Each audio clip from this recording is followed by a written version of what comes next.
예, 반갑습니다. 오늘 1시간 정도 이렇게 강연을 하게 될 유시민입니다. 오늘 책을 내고 딱 2차례 저자 강연만 예정되어 있는데 오늘이 첫 번째고요. 좀 이따가 좀 지나서 마포구청에서 2번째 하게 될 텐데 이제 오늘 신청이 늦어서 못 오신 분들은 그때 또 이용해 주시면 될 것 같습니다. 우선 이제 강연하기 전에 여러분들에 대해서 조사를 한 가지만 하고 하겠습니다. 대화록 전문을 다 읽어보신 분 한번 손 들어 보시죠. 한 15분 중에 한 분 정도는 읽으신 것 같아요. 제가 이제 이 강연 다닐 때 그 전에 책 내기 전에도 이 대화록 관련 강연을 할 때는 전문을 읽어보신 분들이 얼마나 되시는지 꼭 제가 이제 여쭤보고 나서 강연을 했는데 오늘도 분포로 봐서는 대체로 이제 언론에서 발췌해서 보도한 거 이런 거 좀 보시고 또 여러 게시판이나 포털이나 이런 데에서 사람들이 이야기한 거 이런 거 들어보시고 이제 판단을 하셨던 것 같아요. 책에 내용이 다 나와 있기 때문에 여기서 일일이 제가 말씀드리진 않고요. 책을 읽으시면서 함께 좀 생각해 보셨으면 하는 한 5가지 정도의 소주제 중심으로 제가 오늘 강연하도록 하겠습니다. 모자 쓰고 이렇게 나왔는데 최근에 제가 책 내놓고 좀 마케팅 하느라고 몇 군데 인터뷰를 나갔는데 나가면 진행자들이 이것저것 책 이야기는 별로 안 물어보고 딴 것만 많이 물어봅니다. 그래서 물어보니까 대답 안 할 수도 없고 그래서 뭐 주섬주섬 몇 가지 대답을 했더니 또 어떤 신문에서 정계 은퇴해놓고 왜 정치 발언하냐고 시비도 걸고요. 그래서 양복 입고 넥타이 메고 왔다 갔다 하면 정계복귀 임박 이렇게 기사가 날지도 몰라서 이렇게 입고 나왔습니다. 작가 모드로요. 네. 근데 기자분들이 자기들은 맨날 정치 얘기하면서 왜 나는 못하게 해? 왜 나만 갖고 그래? 응?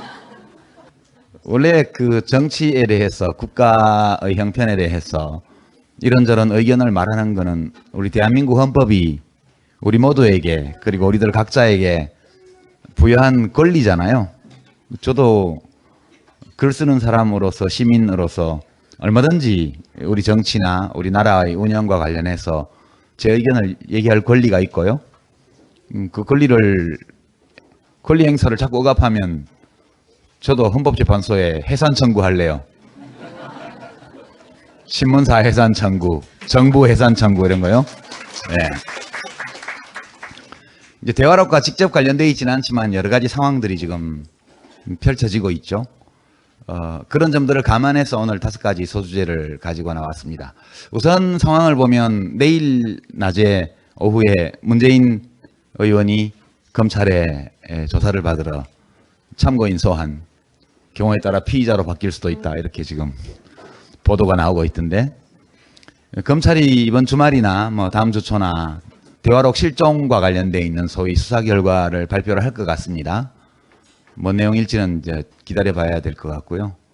육자회담이 북핵 문제 해결을 위한 육자회담이 열리냐 마냐가 지금 좀 이야기가 오가고 있죠. 이제 우리 쪽 수석 대표하고 미국 쪽 그 북핵 문제 책임자하고 미국서 만나가지고 4시간 동안이나 이야기를 주고받았다는데 도청하고 싶더라고요.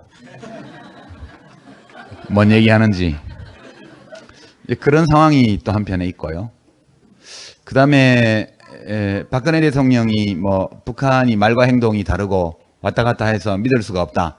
뭐 진정성이 있어야 뭐 할 수 있다. 이런 얘기를 하면서 동시에 뭐 필요하다면 라면 논평, 필요하다면 남북 정상회담을 할 수도 있다. 뭐 이런 얘기도 좀 나왔습니다. 그리고 이제 심리전 관련해서 국군 기무사하고 뭐 사이버 사령부 거기에서 심리전은 적을 상대로 하는 거지만 우리도 오염이 될 수 있기 때문에 우리 국민들을 상대로도 하는 것이 그 일부다. 그렇게 어저께 국회에서 얘기가 나온 걸로 되어 있습니다. 기분 좋으세요? 오염되신 여러분? 네. 이런 일들이 직간접적으로 대화록과 관련되어서 많이 나오고 있는 형편입니다. 사실 이 대화록은 한국 현대사를 공부하기에 딱 좋은 교재입니다. 요즘 우리 대한민국 대통령께서 중국어도 하시고 영어도 하시고 불어도 하시고 이렇게 많이 연습하신 것 같아요. 그 시간에 헌법 좀 읽어보시지. 그리고 진보당 해산 청구 그런 사건도 지금 나와 있고, 그 외국어 공부도 중요하지만 세계화 시대니까 국가 지도자가 외국어를 잘하는 것은 좋은 거예요. 우리 국회에 와서 어떤 외국 국가 원수가 와서 한국말로 20분 동안 연설했다. 그럼 뭐 연설 내용이 옳고 그러고 간에 일단 일어서서 박수 쳐주는 게 기본이죠. 얼마나 기특해요, 그죠? 기특할 거 아니에요. 근데 그 시간에 헌법 공부도 좀 하시고 대화록도 발췌본 말고 전문으로 좀 읽어보시면 더 좋을 것 같아요. 그런 생각이 아쉬움이 좀 듭니다. 제가 5가지 준비한 건 첫 번째는 대화록 유출과 관련해서 좀 짚어봐야 될 것 같고요. 지금까지 드러난 사실, 제가 수사검사라고 생각을 하고, 이거 지금 고발돼 있잖아요. 고발돼 있는데 대화록이 국가기록원에 이관 안 된 것만 지금 수사를 하고 있고, 그거보다 훨씬 중요한 국가기밀이 유출되고 누설되고 불법 공개된 건에 대해서는 수사가 전혀 진행되고 있지 않습니다. 그래서 제가 혹시 너무 바빠서 뭐 정당 해산도 시켜야 되고, 뭐 대화록 사초 실종도 밝혀야 되고, 뭐 나꼼수도 잡아놔야 되고, 바쁜 검찰을 대신해서 제가 수사검사라고 생각하고 몇 가지 확정된 사실들을 오늘 정리를 좀 해보고요. 두 번째는 이제 대화록과 관련해서 가장 큰 쟁점이었던 NLL 포기, 그 전후 사정 지금까지 나타난 것 좀 정리를 하고요. 세 번째는 대화록이라는 이 텍스트 전체를 통틀어서 이제 가장 중요한 이슈였던 자주에 관한 남북 정상의 논쟁, 그걸 좀 정리를 해보고요.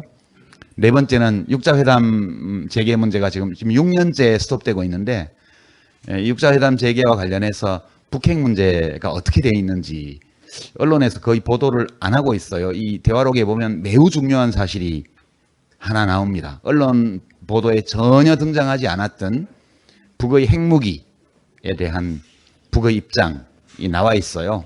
근데 대화록이 공개됐기 때문에 평소에도 도청에서도 알고 있겠지만 미국 NSA에서 대화록에 보면 그 관련 북의 입장이 딱 나와 있기 때문에 미국의 이 북핵 담당자들은 다 읽어봤을 거예요, 이거를. 그래서 그 문제에 대해서 좀 짚어보고요. 마지막으로 이제 대화록 전체를 통해서 드러나는 이미 고인이 된 두 주인공의 인격적 특성에 대한 설명, 그렇게 5가지 소주제로 하겠습니다.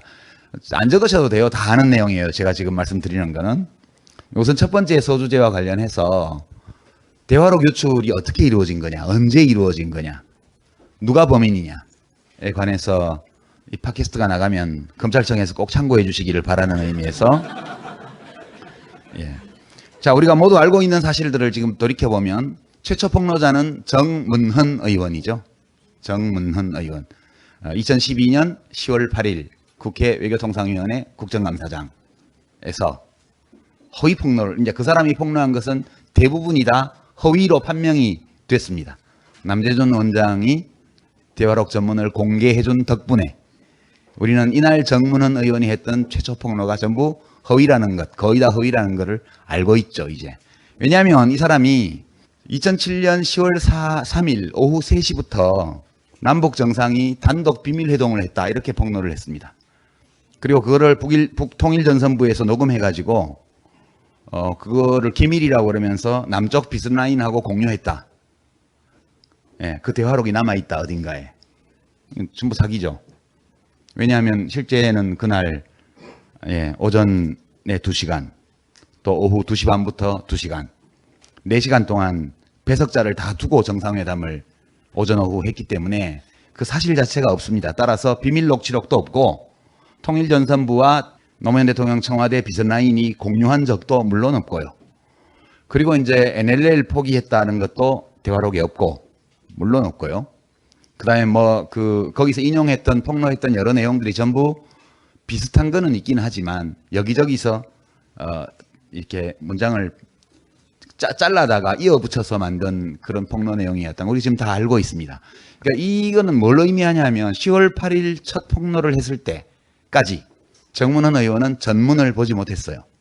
왜냐하면 전문에 보면 회의 시작 시간, 끝나는 시간, 배석자 이름이 다 나와 있고 발언자들이 다 나와 있기 때문에 그걸 봤다면 이 허위 폭로를 이렇게 할 리가 없어요. 그러니까 정문헌 의원이 그때까지 본 것은 발췌록이었다. 국정원이 만든 여러 버전의 발췌록 가운데 한 개 또는 한 개 이상을 봤을 거다. 그 내용을 폭로한 거다. 이렇게 보시면 되고요. 그 다음에 이제 2012년 12월 14일 날 부산 서면 유세에서 김무성 박근혜 후보 선거대책본부 총괄선대본부장이 이렇게 말을 했죠. 노무현 김정일 간 정상회담 대화록을 제가 최초로 공개하겠습니다. 이렇게 말을 하고 여러 문장들을 인용합니다. 그 문장들을 대화록과 비교해 보면 정확하게 대화록에서 전문에서 발췌한 거예요. 그게 이제 나중에 뭐 정문헌 의원이 본 문헌은 발췌록이었고 김무성 의원이 본 문헌은 전문이었어요. 그게 12월 14일이니까 분명히 10월 8일과 12월 14일 사이 어느 시점인가 대화록 전문이 박근혜 후보 선대위 핵심 인사들 손에 들어간 거예요. 이거는 팩트죠. 이거는 뭐 김무성 의원 자신이 얘기를 한 거니까.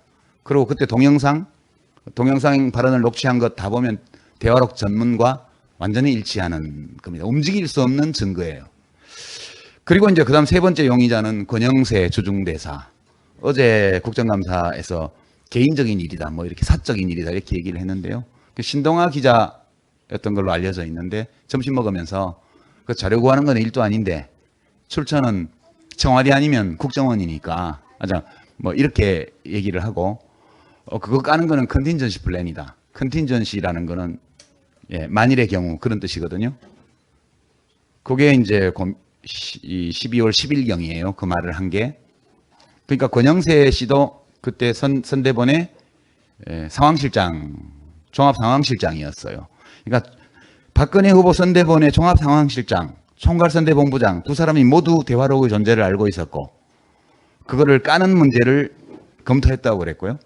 그리고 김무성 씨가 4월 보궐선거에서 당선되어서 이제 국회로 들어왔는데 그때 이제 영원한 15년째 소장개혁파 남경필 의원이 이거 공개한 거 잘못됐다 이렇게 얘기하니까 막 야단을 치죠. 그거를 어느 언론사에서 보도를 했습니다.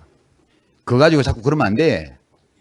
그거 우리 대선 때 이미 우리가 다 구해서 캠프안에서 회의도 하고 원세훈 보고 까라고 했는데 원세훈이 안 까가지고 할 수 없이 내가 한 거 아니야 그때. 이미 공개가 된 거라고. 이미 공개된 걸 가지고 그렇게 지금 와서 나무라는 건 옳지 않아.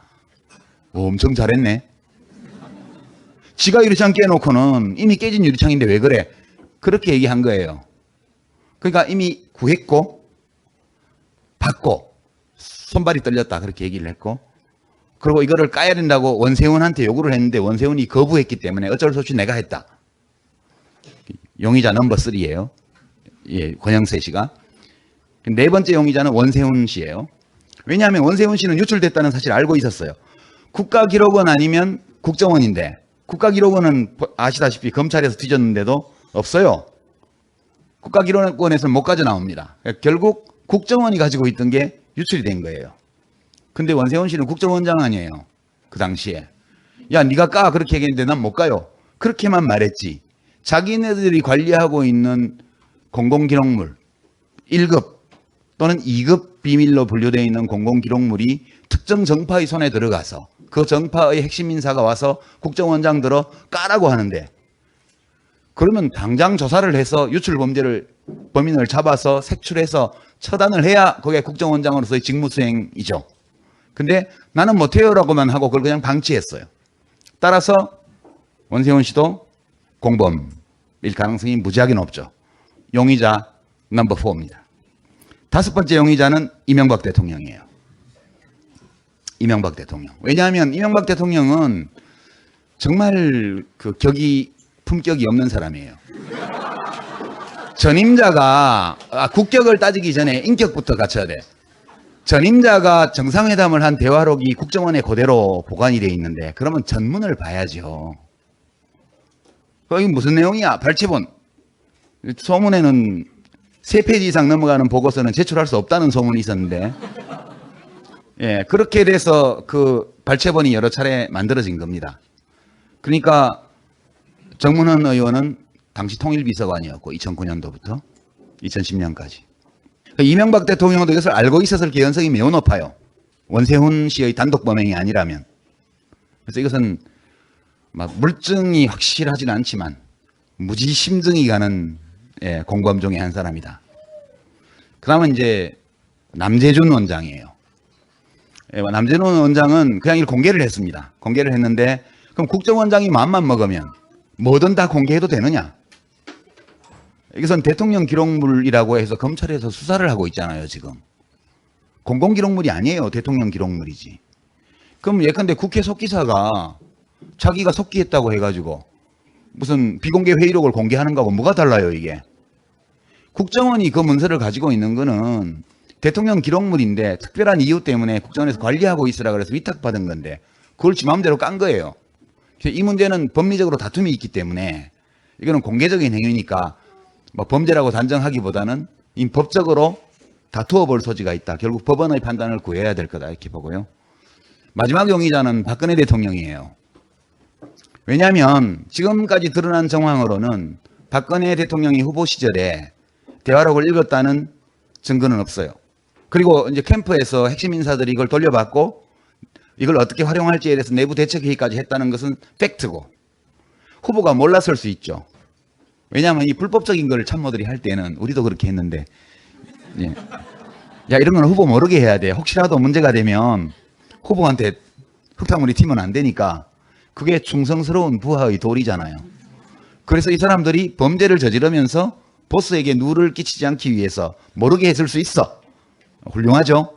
근데 그렇다 하더라도 12월 14일 부산 서면 유세장에서 김무성 총괄선대본부장이 노무현 김정일 간 정상회담 대화록을 최초로 내가 공개합니다 라고 말했을 때 거기 있었거든요. 그럼 당연히 우리가 상식을 가진 사람이라면 우리 총괄선대본부장이 대화록 구했네? 그렇게 생각하는 게 정상이잖아요. 근데 그거 구해도 되는 거야? 이게 그 다음 의문이고요. 대통령이 되는 것이 눈앞에 와 있는 상황이었다면 당연히 잠재적 대통령으로서 국가의 기밀문서가 정파의 손에, 물론 자기 편이지만 들어간 거에 대한 문제의식이 있어야 정상이에요. 적어도 박근혜 대통령은 후보 시절에 이 대화록을 캠프가 입수했다는 것을 몰랐을 리 없어요. 그죠? 이거는 최소한 공모에 의한 공동정범은 아닐 거예요. 이제 이 정문헌, 김무성, 권영세 이런 분들은 다 공모에 의한 공동정범. 쉬운 말로 공범이라고 그래요. 형법상의 공모에 의한 공동정범일 가능성이 매우 높고, 박근혜 대통령은 사후에 이것을 알게 되었지만 무슨 이유 때문이라고 제가 말하지는 않겠습니다. 그냥 이걸 덮으려고 한 거죠. 덮으려고. 법적으로 이 행위가 문제가 되느냐 안 되느냐는 저는 판단 못 하겠어요. 그러나 피의자로 소환하지는 못할지라도 참고인 정도로 소환할 근거는 충분하다. 저는 그렇게 생각해요. 제가 수사검사라면. 이상 검찰청을 위해서 정리를 해봤습니다. 그렇게 된 거고요. 두 번째는 이제 NLL 문제.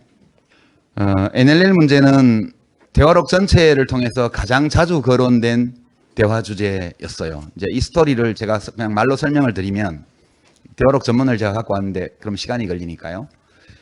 이제 이 회담은 사실은 굉장히 의전에 안 맞는 회담이었어요. 이 2007년 남북 정상회담은 좀 이상한 정상회담이었어요.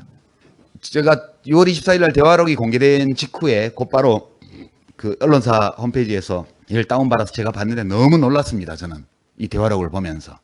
왜 놀랐냐 하면, 우선 정상회담의 의전에 맞지를 않아요. 있을 수 없는 정상회담이에요. 보통의 경우라면. 그러니까 이제 제가 장관을 해봤으니까 장관만 해도 외국의 장관과 WHO 총회나 이런 데 가서 제네바에서 30분 1시간 단위로 연쇄 회담들을 합니다. 그래서 MOU도 체결하고 뭐 의정서도 체결하고 많이 하거든요. 예, 그때는 미리 준비를 다 해놓고요. 서명만 하도록 돼 있습니다. 서명하기 전에 한 30분 정도 덕담 주고받고, 그다음에 개인적인 얘기들 주고받고 그렇게 하는 거거든요. 그리고 이제 통역이 있고, 그리고 배석자들이 있는데 뭐 담당 국장이나 실장이 배석을 하고 있으면 필요한 경우에는 그 배석자에게 발언하도록 장관이 요청을 해요. 양해를 구해서. 배석자는 그럴 때만 발언하는 거예요. 근데 이 정상회담은 보면 우선 회의를 몇 시간 할지가 정해져 있지 않았어요. 노무현 대통령은 계속 오후에도 회담을 해야 된다고 수시로 얘기를 하시고, 또 김정일 위원장은 뭐 얘기 다 됐는데 뭐 오후에 또 합니까? 이렇게 나와요. 계속. 그러다가 오전 회담 말미에 가서야 그럼 오후에 하지요. 뭐 1시간이나 1시간 반 했어. 그렇게 해서 오후 회담이 이루어집니다. 중간에 보면 오후에 점심 먹고 들어와가지고 김정일 위원장이 노무현 대통령한테 오늘 회담 내일로 미루고 하루 더 머물렀다 가시면 안 됩니까? 이 얘기 나오고요. 와글와글 시끄럽고 막 대화록 보면 괄로 열고 청취불가 가로 닫고 이게 막 나와요. 엉망진창이에요. 그리고 배석자들이 맘대로 막 발언을 해요. 특히 이재정 통일부 장관. 그냥 막 대놓고 민원을 넣어요. 뭐 이산가족 상봉해달라, 뭐 무슨 이산가족 고향 방문해달라, 뭐 금강산 면에서해서 상시면에 해달라, 뭐 백두산 관광 뭐 해달라, 뭐 열차로 무슨 북경올림픽 공동응원단 가게 해달라, 이걸 막 해요, 막. 그 나중에 노무현 대통령이 말려요. 회담 말미에 보면, 위원장님, 이산가족 고향 방문 한번 해주십시오.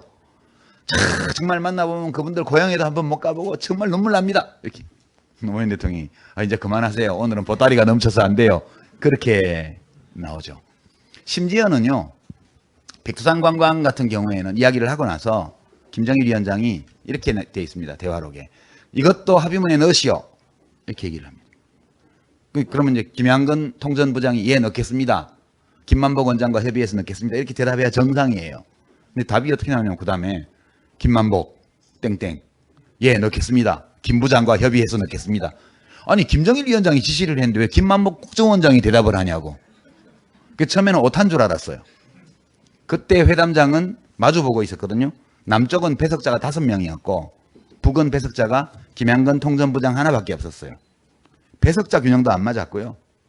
그리고 조선민주주의 인민공화국 국방위원장이 대한민국 국정원장한테 합의문에 넣으시오 막 그래요. 왜 이렇게 됐나 봤더니 마주보고 있으니까 손가락질 한 거예요. 이것도 합의문에 넣으라고. 예, 넣겠습니다. 이렇게 된 거예요. 이것도 이 국가 정상 간의 회담에서는 있을 수 없는 일이었고요. 발표문을 어떤 형식으로 내느냐도 합의되어 있지 않았어요. 그러니까 이제 김양근 부장이 그게 뭐 큰 선언으로 하려고 그랬는데 합의가 안 되어서 공동 보도문 정도로 하려고 생각했습니다만 이렇게 얘기를 해요. 그러니까 이제 또 이재정 통일부 장관이 선언으로 해주시죠. 그러니까 뭐 노무현 대통령이 또 뭐 중국도 선언 많이 하고 미국도 선언하고 선언 많이 합니다. 그러면 뭐 6.15하고 맞먹는 걸로 할까요? 아니 그게 아니고 6.15가 기본이고 6.15를 계속 발전시키는 후속 선언으로 이렇게 해서 결국 발표문 형식까지도 처음에 합의가 안 돼 있었다는 사실이 드러납니다. 이게 모든 것이 유동적인 회담이었어요. 근데 이때 이제 노무현 대통령이 이 기조 발언, 그러니까 기본 입장 발표라고 그래서 가져간 문서를 보고 1, 2, 3 세 가지 분야로 나누어서 여러 제안들을 합니다. 거기에 해주공단 만드는 문제도 포함되어 있었어요. 여기 공동의료구역은 없습니다. 여기에는. 여러 가지 제안을 했죠. 정부 내에서 오랜 시간 검토해온 모든 것들을 다 제안을 했습니다. 근데 김정일 위원장은 아무것도 응답하지 않았어요. 전부 못 들은 척하거나 또는 뭐 부시 대통령이 주선하는 3국 정상회담을 해서 종전선언을 하자는 제안조차도 되면 좋고 한번 해보세요 관심 있으면 이런 식으로. 그러고는 김양근 부장한테 부시 대통령도 얼마 안 남았지? 이렇게 얘기를. 예, 얼마 안 남았습니다. 왜 도겠어요? 왜 도? 부시 대통령이 얼마 안 남았지가 아니고 부시 대통령도 얼마 안 남았지예요. 그러면 도는 앞에 뭐가 있으니까 도예요. 그 앞에 뭐예요? 노무현 대통령도 얼마 안 남았다는 뜻이에요. 그러니까 어차피 한미 정상들이 다 임기 말인데 뭘 복잡하게 합의해본들 뭔 효과 있겠냐 이런 게 깔려 있는 거예요. 그래서 아주 무성의하게 기본 입장 발표를 합니다. 기본 입장 발표할 때 이따 다루겠지만 자주론 공세를 하면서 남쪽이 자주성이 없어가지고 문제 안 풀린다고 막 타박을 하고 면박을 줍니다. 그리고 딱 한 가지 제안을 했는데 그게 공동어로구역 제안이에요. 이 김정일 국방위원장의 기본 입장 발표에서 제안은 이거 한 가지밖에 없었습니다. 이 제안도 아주 맹랑한 내용이에요. 그러니까 남이 주장하는 NLL과 자기들이 주장하는 서해 해상 경계선, 군사 경계선 사이 해역을 공동 우호구역으로 정하고 남북 해군은 거기서 물러서고 경찰이 관리하게 하자. 이 제안입니다. 이거를 받아들이면 어떻게 되겠어요? 이 NLL 포기죠. 왜냐하면 NLL 남쪽 지역은 NLL의 국제법적 지위가 어떠하든 남북 간에 합의가 있든 없든 상관없이 이 정전협정 이후 60년 동안 대한민국이 관리해온, 관할해온 해역이에요. 근데 그것만 내놓고 그걸 남북이 공동으로 물고기도 잡자. 이거는 얘기가 안 되는 거예요. 북의 주장에 어떤 근거가 있든 상관없어요. 그거는 우리로서는 받아들일 수가 없는 거예요. 그런 합의를 하고 돌아오면 대통령이 돌맞는 거예요.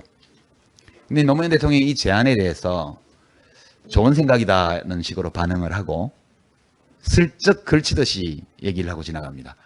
그 NLL 문제는 옛날 기본 합의에 따라서 협의해 나가기로 하고 이렇게 하고 그 문제는 오후에 우리 더 얘기를 해봐야 됩니다. 이렇게 하고 넘어가요. 그냥 일단 우호적으로 대답을 하고. 근데 대화록을 보면서 옛날 기본 합의가 뭐지? 옛날 기본 합의가 뭐지? 그런 합의가 있었나? 그래서 제가 찾아봤더니 그게 1991년도에 지도 이제 펴놓으세요.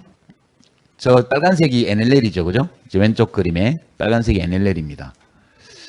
1991년도 노태우 대통령과 김일성 주석이 남북 총리들을 시켜서 서명한 남북 기본 합의서라는 게 있고, 그다음에 그 남북 기본 합의서의 내용이 세 가지예요.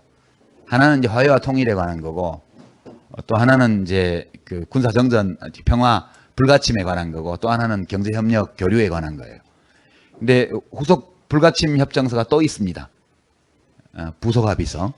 거기 보면 불가침 구역을 정전협정이 명시한 구역하고, 그러니까 육지에는 정전협정에 다 명시되어 있기 때문에 섬하고, 이거는 다 이제 확정이 되어 있는 거예요. 그건 정전협정에 양쪽 군사령관이 서명을 했기 때문에. 근데 정전협정에 나와 있지 않은 경계선이 또 있잖아요. 그래서 그거는 쌍방이 지금까지 관할해온 구역으로 한다 이렇게 되어 있습니다. 그게 NLL이죠, 그게. NLL 말고는 쌍방이 관할해온 구역의 경계선이라는 게 있을 수가 없어요. 존재하지 않습니다. 그런데 부속합의서에는 어떻게 되어 있냐면 해상 경계선에 대해서는 불가침 구역 또는 해상 경계선에 대해서는 남북이 앞으로 계속 협의한다 이렇게 되어 있습니다. 그리고 합의가 이루어질 때까지는 쌍방이 지금까지 관할하여온 구역을 불가침 구역으로 한다 이렇게 되어 있습니다. 그 얘기는 이런 뜻입니다. 우리 대한민국은 그래 NLL은 우리가 그냥 유엔군 사령관이 끈 거야. 합의된 게 아니야. 어떤 조약에도 나와 있지 않아. 그러니까 당신들이 이의를 제기하고 다투는 거 일리가 있어. 인정해 줄게. 이렇게 인정을 한 겁니다. 그렇기 때문에 협의를 하기로 한 거죠. 그렇지 않다면 협의해야 될 이유가 없죠. 근데 이제 협의를 해서 어떤 합의가 나와야 되는데 합의가 나올 때까지 그럼 어떻게 할 거냐? 할 때 잠정적으로 해상 경계선에 대한 합의가 이루어질 때까지는 관할해온 지금까지 관할해온 구역을 인정한다고 했으니까 NLL을 인정한 거예요. 잠정적으로 북이. 그거는 북이 양보한 거고요. 그렇게 노태우 대통령하고 김일성 주석이 통 크게 한 걸음씩 양보해가지고 남북기본합의서와 불가침 부속합의서가 나왔던 겁니다. 노무현 대통령이 그걸 슬쩍 거론한 거예요. 대놓고 반박을 하지를 않고. 그리고 이제 오후 회담, 이제 오전 회담 후반부로 가고 오후 회담으로 가면서 계속 그 문제를 반복해서 얘기를 합니다. 그래서 그걸 건드리면 다 벌떼같이 들고 일어난다. 이게 국제법적 근거도 불확실한데 현실에서는 괴물과 같아서 엄청난 힘을 가지고 있다. 그래서 그걸 건드리지 말자고 계속 얘기를 해요. 그리고 오후에 역제안을 서해 평화협력지대에 대한 역제안을 하면서 NLL을 건들지 말고 그걸 놔두고 그 위에다가 경제평화지도로 덮어씌우고 일거에 해결하자. 그렇게 합의가 이루어진 거죠. 이제 김정일 위원장이 걱정이 됐는지 극하면 이렇게 돼 있습니다. 극하면 우리가 이렇게 큰 구상을 이렇게 합의를 했다고 발표를 하고 세부 내용은 나중에 추후에 협의하도록 하면 일단 합의했다고 발표를 하면 남쪽 사람들이 좋아할까요? 이렇게 물어봅니다. 노 대통령이 큰 소리를 뻥 치죠. 헌법 문제라고도 하는데 헌법 문제 아닙니다. 큰 비전 없으면 어렵지만 큰 비전이 있으면 극복할 수 있습니다. 뭐 이렇게 큰 소리를 쳐요. 근데 이제 극복을 못했죠. 결국은 예, 그렇게 된 겁니다. 그러니까 이거는 NLL을 포기했다는 것은 처음부터 아무 근거가 없는 얘기예요.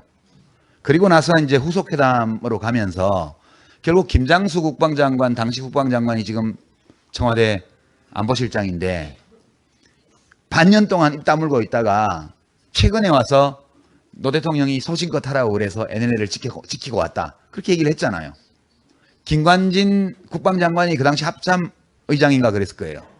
다 군부에서 협의를 한 겁니다. 국방부에서. 그러니까 후속 총리회담, 장관회담, 국방장관회담, 그리고 장성급 회담까지 갔습니다. 2007년도에 연말에. 갈 때 북에서는 다시 김정일 위원장 제안대로 남쪽 해역만, NLL 이남 해역만 공동으로 구역을 하자는 안을 가지고 왔고, 우리 정부 내에서는 NLL 중심, NLL 기점으로 한 등거리 남북 공동 어로구역 안과 등면적 안이 나왔죠. 국방부는 등거리, 해수부는 등면적. 왜냐하면 고기를 잡아야 되니까. 저기 보시면 북이 주장하는 해상군사경계선은 붉은색 NLL보다 아래쪽에 있습니다. 저 섬들은 서해 5도는 여기 우도부터 시작해서 쭉 가서 대청도, 소청도, 백령도까지 저 서해 5도는 정전협정문에 우리 쪽 땅으로 돼 있습니다. 그리고 NLL이 그 황해도 해안과 그 사이를 지나가도록 클라크 주한미군 사령관이 그걸 건 거죠. 그리고 남쪽 해군과 함정과 어선들이 그 북쪽으로 못 가게 막았습니다. 충돌을 막기 위해서. 근데 북은 이제 뭐 여러 가지 논리를 뭐 20해리, 영해 이론 이런 걸 들고 나오고 옛날 경기도와 황해도 도경계선 들고 나오고 이렇게 하면서 73년도부터 계속 시비를 걸어온 거죠. 그러니까 북이 그은 선은 섬은 다 인정을 하고 섬과 섬 사이 빈 해역을 아래쪽으로 그은 거예요. 그러니까 우리 NLL보다 아래쪽에 있습니다. 저 선은 우리 대한민국 합참에서 민간 어선들이 항해할 때 해군의 통제를 받게 하는 육지의 민통선 비슷한 합참 통제선이라는 게 북이 주장하는 해상 경계선과 거의 비슷해요. 그러니까 저 사이 해역을 하자고 주장을 한 겁니다. 근데 이제 우리 정부에서는 이쪽 서쪽은 황금어장이 저 바깥쪽으로 많이 있기 때문에 장산곶 앞쪽에 북이 해역을 많이 내놓고 이 안쪽으로는 우리 쪽이 해역을 더 많이 내놓게 하는. 이제 그렇게 되면 공동어로구역이 황해도 해안 쪽으로 덜 붙게 되니까 북군부에서도 좀 반발이 적다. 그래서 정부 내에서 상의한 끝에 등면적안을 가지고 국방장관 회담에 나갔고 장성회담에 나갔고 거기서 합의가 안 됐어요. 뭐 이제 북이 저거를 받아들이게 하려면 뭘 좀 더 줘야죠. 협상이란 게 그런 거니까 밀고 당기기 하면서 뭘 좀 줘야 되는데 이명박 대통령 당선되는 바람에 무효가 다 되고 그 뒤로 협상이 없었습니다. 이제 그렇게 된 거니까요. 이 모든 스토리를 쭉 짚어보면 우리가 어떤 텍스트를 해석을 할 때 젊은 분들은 수능시험 보셨잖아요. 언어 영역. 언어 영역에 이런 문제를 출제를 하면 여기 NLL 포기라고 쓰면 그냥 빵점이에요. 왜냐하면 독해라는 것은 그 텍스트를 둘러싸고 있는 맥락, 환경 이런 것들을 다 엮어서 그 텍스트를 해석하는 능력, 이게 독해력이잖아요. 새누리당 말을 믿으면 수능시험 성적이 좋지 않게 됩니다. 그렇게 된 거니까 지금 이 문제는 이제 정리가 다 된 문제예요. 그죠? 정리가 다 된 문제고 더 이상 뭐 떠들 수가 없는 문제. 남은 문제는 지금까지 허위 주장을 펼쳤던 사람들이 자신의 오류를 인정하고 정중하게 사과하는 거. 그거 하나만 남았다. 그렇게 말씀드립니다. 김장수 안보실장 옛날에 꽃장수라고 아주 뭐 김정일 국방위원장하고 악수할 때도 딱 육군사관학교식 악수를 해서 인기가 있었는데요. 사람이 그러면 안 되죠. 대통령이 바뀌어도 대한민국 정부잖아요. 대한민국 국방부잖아요. 그러면 있었던 것은 있었던 그대로 새 대통령에게 보고해야 마땅하고 처음에 포기론이 나왔을 때 우리 국방부의 명예를 모독하지 마라 이렇게 하면서 밝혔어야 돼요. 근데 국방장관까지 지내셨으면 할 거 다 했잖아요. 군인으로서. 근데 뭐가 아쉬워서 청와대 자리 하나 얻었다고 해가지고 6개월 동안이나 입을 다물고 그렇게 있었다는 것은 지극히 실망스러운 일이다. 저는 그렇게 생각합니다. 이제 세 번째 소주제는 자주론 논쟁인데요. 기본 입장 발표를 할 때 곧바로 김정일 국방위원장이 이 문제를 꺼냈습니다. 사실은 이제 이 책에 그 내용이 나오지만 운명이다에도 일부 그 내용이 나옵니다만 10월 2일 날 오후 5시부터 노무현 대통령이 북한 최고인민회의 상임위원장 김영남과 회담을 했죠. 먼저.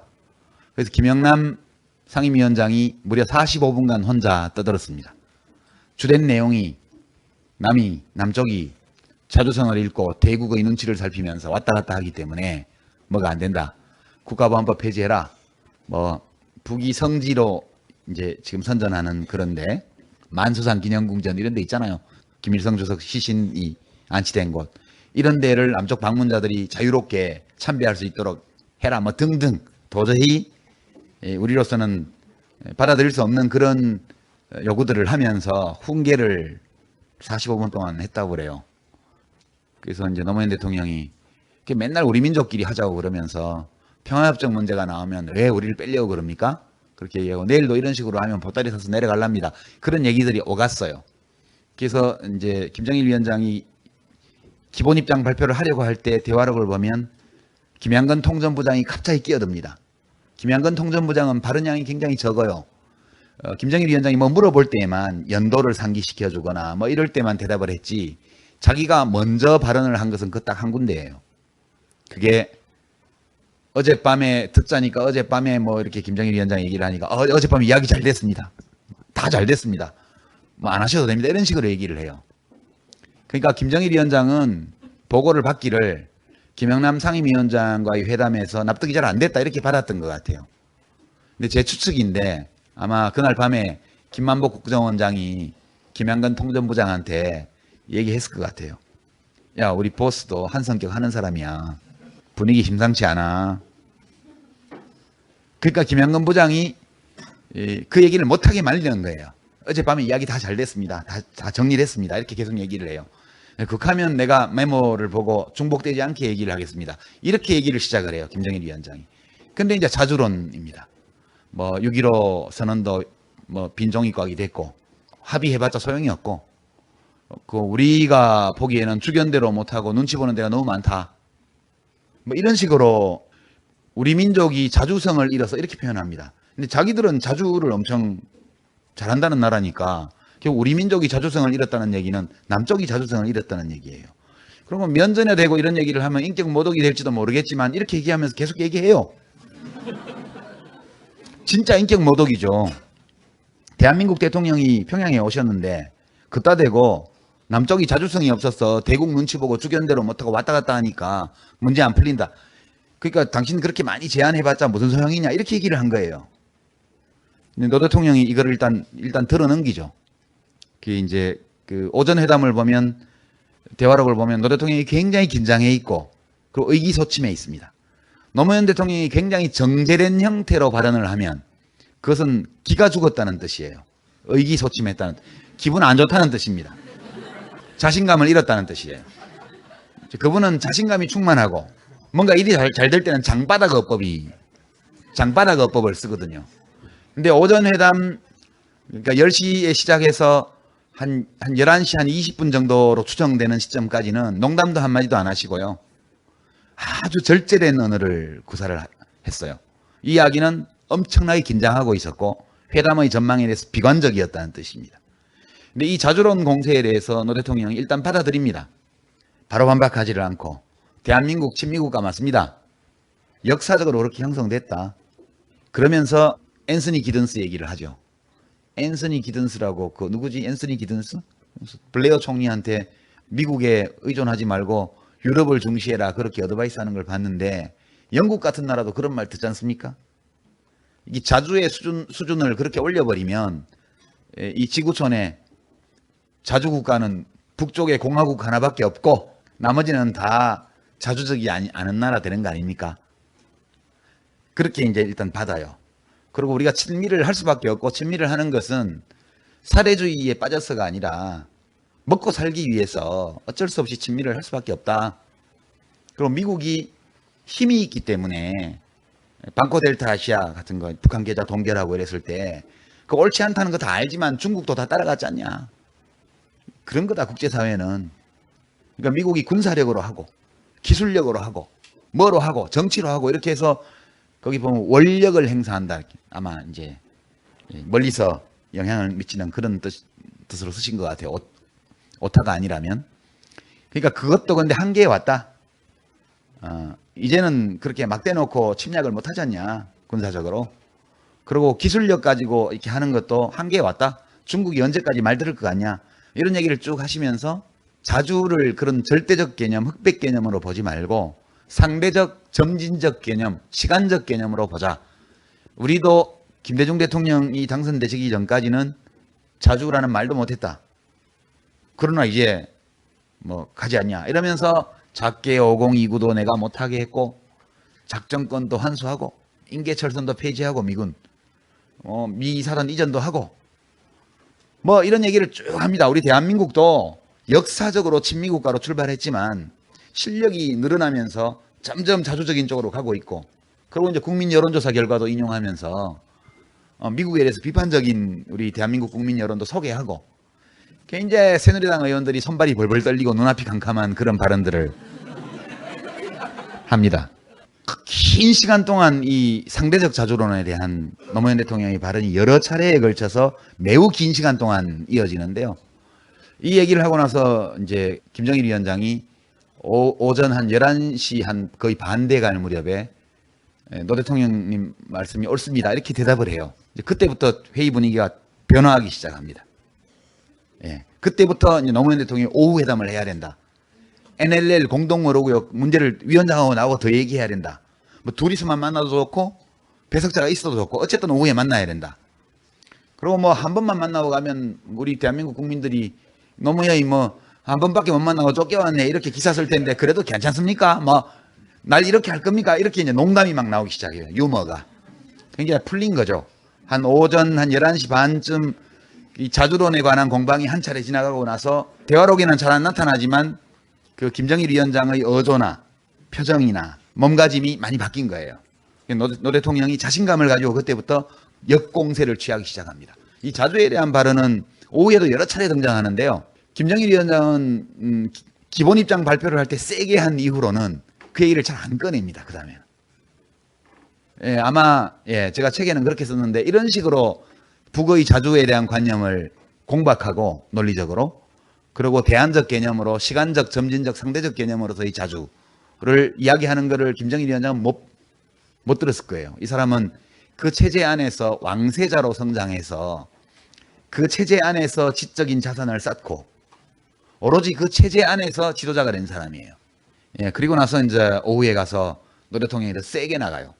오후에는 어떤 말까지 나오냐 하면 오후 회담에서는 육자회담을 왜 못 깨냐 우리가 미국 보고 당신 잘못했다 이렇게 왜 얘기를 못하냐 하면 그렇게 말을 하면 미국이 나가버린다. 미국이 나가버리면 미국이 안 해주려고 그러면 아무것도 되는 게 없다 기본적으로. 그러니까 육자회담 틀을 유지를 해야 되기 때문에 미국이 나가버리면 북에도 안 좋고 우리도 안 좋다. 어쨌든 육자회담 틀 안에 미국이 머물러 있도록 해야 된다. 그리고 이렇게 너무 세게 자주를 하면 고립이 된다. 근데 국제사회 속으로 들어왔어. 이렇게 자리를 잡아놓고 그때 세게 하면 자주가 된다. 고립이 아닌 진짜 자주를 하자. 그 얘기를 합니다. 그리고 이제 마지막 반격이 인격 모독으로 비칠 수 있는 발언이 나오죠. 노무현 대통령한테서. 오후 회담 시작할 때 우리 수행원들한테 얘기했습니다. 우리 북을 개혁 개방하려고 여기 온 게 아니다. 그런 말 하지 말자. 그거는 우리 중심 사고 방식이다. 우리는 북을 개방시키고 개혁시키려고 온 것이 아니고 경제 협력을 하고 북의 경제가 발전하는 그런 기회를 가지기 위해서 온 거다. 그런 얘기를 쭉 이어나가시다 막판에 독일 통일 얘기를 꺼냈죠. 솔직히 말해서 우리는 독일식으로 못한다. 독일만큼 실력이 없다. 북이 체제가 무너지면 우리 그거 감당 못합니다. 그러니까 우리는 모두 북이 체제를 안정적으로 유지하면서 잘 발전하는 것이 우리에게도 이익이라고 다들 생각합니다. 이렇게 얘기를 해요. 이거는 굉장히 결례되는 말이거든요. 왜냐하면 실제 북이 체제 붕괴를 할 위험이 없다면 그건 뭐 관계없어요. 근데 북은 정말 인민들이 굶고 있고요. 에너지가 없어서 나무를 다 잘라다 대서 산이 민둥산이 됐고요. 비가 많이 와도 사람이 죽고 가물어도 사람이 죽고요. 전염병 방역을 제대로 못하고 있고 전염병 관리가 전혀 안 됩니다. 그러니까 인민들의 삶 자체가 극단적인 궁핍과 고통 속에 놓여 있는 나라고, 그렇기 때문에 수시로 서방 언론, 우리 언론에서 체제 붕괴론이 나오고, 북이 체제를 지키는데 전심전력을 다 쏟아서 미국과 핵무기 가지고 이제 벼랑끝 전술로 대처하고, 이 모든 것들이 다 북의 위기의식 때문이거든요. 실제 체제 붕괴 위험에 직면해 있는 지도자한테 당신들 무너지면 우리도 안 좋아, 이렇게 말하는 거는 진짜 결례가 될 수 있는 거예요. 근데 그렇게 말을 했는데도 김정일 위원장이 결코 불쾌한 기색을 보이지 않습니다. 그러니까 진심으로 받아들인 거죠, 그거를. 그러니까 전체적으로 보면 이 자주론 공방과 관련해서는 노 대통령의 인식은 북이 자주를 최고의 이념으로 삼아서 인민들을 내부적으로 결속시키는 데는 성공했을지 모르겠으나, 모든 것을 우리 식대로 우리 민족끼리 하겠다는 이 국제정세에 맞지 않는 비현실적 자주 노선을 걸어옴으로써 결국 고립이 된 거다. 이렇게 고립이 돼서는 살아갈 수 없다. 우리가 친미국가였고 또 친미를 할 수밖에 없는 것은 머릿속이 썩어서 사대주의에 젖어서 그런 것이 아니고, 이런 국제질서 속에서 우리가 살아가기 위해서 어쩔 수 없이 하는 거다. 그러니까 안이 꼽아도, 그렇게 표현해요. 안이 꼽더라도 일본하고도 풀고 미국하고도 정상화해서, 그 얘기도 나오죠. 대일 청구권 자금. 북일 수교를 하면 100억 달러를 생각하고 있대요, 일본에서. 근데 그런 소문을 들었는데 사실인가 봐요. 노무현 대통령이 이거 100억 달러 얘기를 꺼냈고요. 우리나라의 남북협력기금 규모를 설명을 하면서 100억 달러 그거 아무것도 아니다고 얘기를 합니다. 그래서 한강하고 공동개발하고 서해 평화협력대 만들고, 두 군데 동해서해 조선산업단지 만들고, 해주공단 만들고, 해주 개방하고, 그렇게 해서 이 평화협력 벨트를 만들고, 남쪽의 투자가 들어가고 아시아개발은행, ADB, IBRD, 이제 그 세계은행 이쪽 자금을 받아오고, 이런 설명을 또 한참 하죠. 그러니까 이야기가 그렇게 진행이 되면서 제가 대화록에서 본 느낌은 이 자주론 공방은 굉장히 날카롭게 부딪힌 철학적 토론이었는데, 대체로 노 대통령의 말을 절대적으로 받아들였는지는 모르겠으나, 일단 남쪽의 대통령이 와서 자주 문제에 대해서 일단 근본 취지는 인정을 하면서도 현실주의 노선을 설파한 것에 대해서 남쪽 대통령의 입장을 양해한 걸로는 저는 최소한 봤습니다. 이 대목이 우리 대한민국으로서도 충분히 토론해 볼 만한 가치가 있는 거라고 봐요. 노 대통령이 우리가 점진적으로 자주국가로 가고 있다는 설명을 할 때 작게 5029 얘기를 꺼냈습니다. 작전계획 5029. 오늘 언론에 보도가 됐죠. 2007년도에 미국 NSA가 청와대를 도청했습니다. 우리 청와대요. 저 흥미진진해요. 거기 뭐가 나올지. 작게 5027, 5029가 나왔습니다. 오늘 보도에. 작게 5027은 6.25 때 한번 우리가 전면전을 당했기 때문에 또 전면전이 발생할 경우에 한미연합군이 어떻게 대처할 것인지를 담은 전면전 작전 계획이에요. 그건 뻔한 겁니다. 북이 전면전을 도발하면 신속 전략 목표를 신속 타격하고 빨리 점령해가지고 속전속결로 끝내가지고 이 대한민국이 주도하는 한반도 통일을 완성한다. 이게 작게 5027이에요. 근데 이거는 70년대에 만들어진 건데, 김대중 대통령 취임 이후에 남북관계가 패러다임이 변하면서 이 계획은 현실성이 없게 됐어요. 그래서 미국 쪽에서 그 후속으로 작게 5029를 만든 거예요. 작게 5029는 북의 체제 급변, 쿠데타, 민중봉기, 등등 여러 이유로 인해서 북의 시스템이 마비되고 붕괴될 경우에 북지역에 한미연합군을 어떻게 배치할 거냐라는 작전 계획이에요. 노 대통령은 이 계획 자체를 받아들이지 않은 거예요. 우리가 해야 될 것은 그런 걸 은근히 바라거나 기다리는 것이 아니고, 북이 체제 붕괴를 하지 않도록 우리가 대북 정책을 해야 된다. 그래서 점진적이고 평화적으로 공존하면서 경제협력 교류를 통해서 점진적으로 북의 경제가 부흥되고, 그리고 북이 국제분업사회 속으로, 분업체계 속으로 발을 들여놓고 남북한 사이의 상호의존성이 높아지고, 그렇게 돼야 비로소 평화가 정착되고, 평화가 정착된 연후에라야 통일이 된다. 이제 이런 전략 노선을 가지고 있었기 때문에 작게 5029를 만드는 자체를 반대한 거예요. 더더군다나 준전시 상황이기 때문에 그 작게 5029에는 제가 추정하기로는 한미연합사에서 독자적으로 판단하도록 돼 있었을 거예요.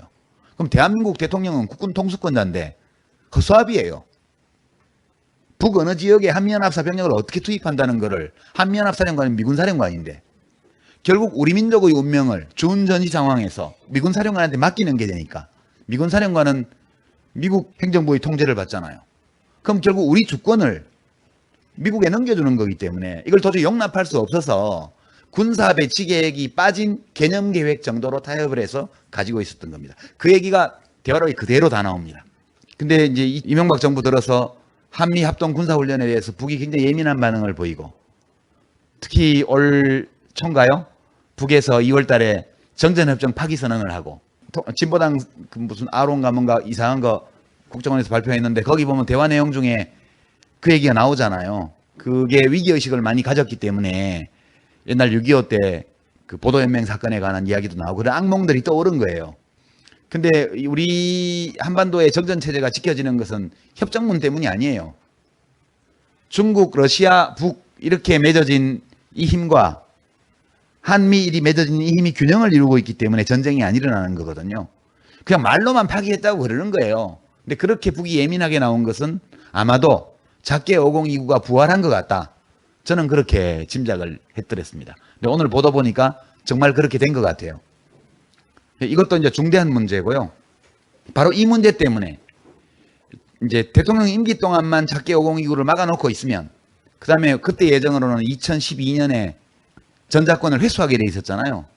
그러면 이제 국군 총사령관이 작전권을 행사하게 되고 작전 통제권을 국군 총사령관은 대통령의 지휘를 받기 때문에 결국 북의 유사 사태 발생 시에 북의 체제 붕괴나 이런 상황이 발생할 경우에 북 지역에 대한 군사작전 수행은 대한민국 대통령이 결정할 수 있게 된다 이렇게 판단을 하고 임기 동안에 이걸 막았던 거예요.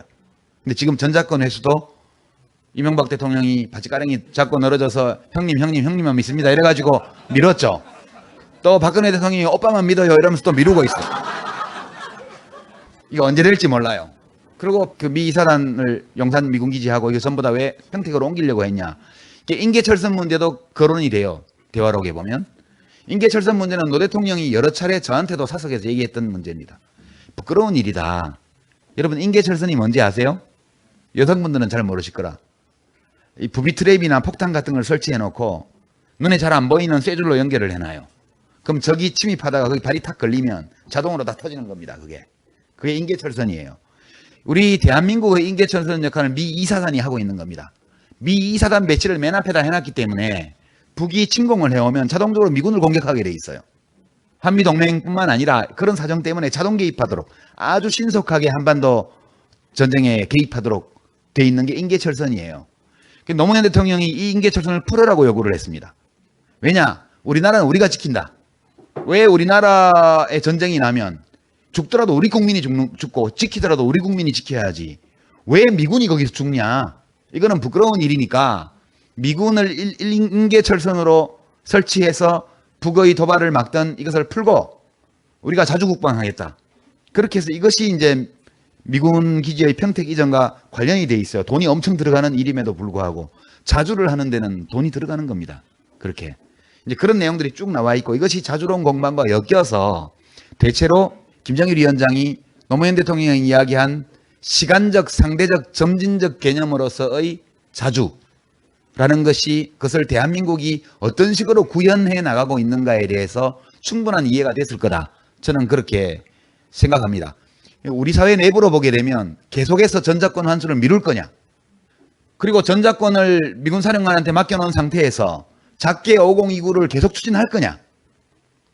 북의 유사시 준전시 상황 또는 대규모의 사회적 혼란이 벌어질 때 거기에 한미연합군을 투입하고 배치하는 그 작전권 수행을 전부 주한미군 사령관한테 계속 맡겨놓을 거냐. 이런 문제들이 우리에게 있는 거예요. 그래서 이것은 우리 사회 내부에서도 충분히 토론해 봐야 될 문제다 이렇게 생각합니다. 시간이 많이 갔는데요. 마지막으로 두 가지만 더 얘기하죠. 북핵 문제요. 북핵 문제는 여러분이 다 아는 거하고 똑같습니다. 북핵 문제는 연원이 굉장히 오래됐고요. 이 문제를 선제적으로 제기한 사람은 노태우 대통령이에요. 저는 이번 책을 쓰면서 노태우 대통령에 대해서 좀 다시 보게 됐습니다. 이 사람이 12.12 쿠데타 5.18과 관련이 돼 있고 책임자 중에 한 사람이고 재임 중에 엄청난 부정비리를 저지른 건 사실이지만 노태우 대통령은 국민이 선출한 대통령이었고요. 물론 구청 지하실에서 공무원들 동원해서 돈 봉투 만들어서 돌리고 이거 다 했지만 그럼에도 불구하고 어쨌든 1971년 이후에 18년 만에 처음으로 우리 국민들이 뽑은 대통령이었어요. 그리고 그 내란과 살인, 부정부패 혐의로 감옥도 갔다 오게 했고 뭐 우리로서는 전직 대통령으로 인정하기도 참 어려운 그런 점도 있지만 이 사람이 대통령을 하는 동안 러시아, 중국, 동유럽 옛날 사회주의권 국가들과 다 수교를 했습니다. 우리가. 그때 수교를 한 중국이 지금은 미국을 능가하는, 일본을 능가하는 우리의 제1교역 파트너가 돼 있고요. 우리가 중국에서 엄청난 무역 흑자를 올리는 상황이 됐습니다. 우리가 안보는 미국에 의존하지만 경제는 이미 중국의 의존도가 굉장히 높아진 상황에 와 있어요. 동유럽에도 선제적으로 들어갔고요. 한중수교도 그렇게 해냈습니다. 저는 이거는 큰 업적이었다고 봐요. 우파적 보수주의자들의 표현에 따르면 대한민국의 경제 영토를 전 지구촌으로 넓힌 사람이에요. 그리고 대통령 취임한 지 6개월 만에 7.7 선언이라는 걸 발표해서 북에 대해서 비군사 물자를 우방들이 교역하는 것을 반대하지 않겠다. 그런 선언을 냈고 이것이 기점이 되어서 북의 김일성 주석이 자기들도 소련 동유럽과 맺고 있던 중국과 맺고 있던 물물 교환에 이 기반을 둔 국제분업 체계가 무너져서 그때 이미 경제 위기가 찾아들었거든요. 이걸 벗어나기 위해서 김일성 주석도 능동적으로 노태우 대통령하고 대화해서 결국은 여러 차례 선언을 내고 또 노태우 대통령이 한반도에 있는 미군의 전술 핵무기를 철수하겠다는 유엔 연설도 했고요. 미국 행정부에서 자기들도 맞장구를 쳤고요. 그리고 북이 비핵화 선언을 발표를 했고 등등 해서 북핵 위기가 문제가 불거지기 전에 노태우 대통령이 선제적으로 미군이 가지고 있던 전술 핵무기와 북이 개발할지도 모르는 핵무기를 원천 봉쇄하기 위한 노력을 집요하고 일관성 있게 했다는 사실을 제가 이번 대화록을 연구하면서 저도 처음 알게 됐습니다. 책을 한 권 보내드릴까 생각도 했는데 많이 편찮으시다는 얘기를 들었어요. 예, 그래서 좀 고민 중입니다. 그렇게 해서 이제 그 80년대 말 90년대 초에 핵 문제가 불거져서 심각한 상황 갔다가 94년도에 북이 통미봉남에 성공합니다. 미국과 통하고 남쪽을 배제했죠. 제네바에서 북미 기본 합의라는 걸 맺어서 북의 핵 문제를 해결하기로 양국이 합의를 했어요. 그리고 그 뒤에 2005년도에 9.19 공동성명 6자회담에서 나왔고 그 뒤에 2.13 합의 또 남북 정상회담을 하기 직전 9월 30일 날 끝났던 2007년 6자 회담에서 13합의 거기까지 나와서 북이 핵물질, 핵시설, 핵계획 전부 신고하고 2007년 연말까지 무력화, 북용어로는 우리가 쓰는 용어는 불능화까지 다 하겠다고 다 명시했습니다. 근데요, 이 대화록을 보면요, 한 가지가 더 나와요.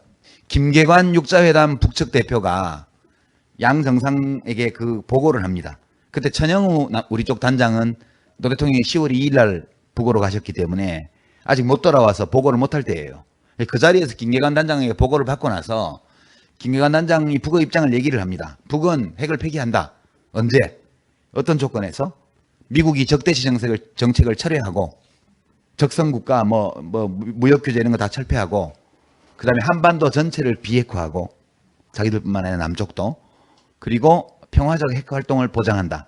이 세 가지 조건이 충족되면 핵물질, 핵계획, 핵시설을 전부 다 동결, 신고, 동결, 이제 불능화 전부 다 하겠다는 입장을 밝혔습니다. 분명하게. 다 알려져 있죠. 근데 김계관 대표가 딱 한마디를 덧붙여요. 그거는 이제 김정일 위원장 들으라는 소리가 아니고 노무현 대통령 들으라고 한 소리예요. 그렇지만 무기화된 정형은 신고 안 합니다. 이렇게 얘기합니다. 무기화된 정형이라는 것은 핵무기를 말하는 거예요. 그때가 2007년도니까 북이 2005년도 10월 달에 첫 핵실험을 했잖아요. 2009년도에 두 번째 했고요. 2013년에 세 번째 했습니다.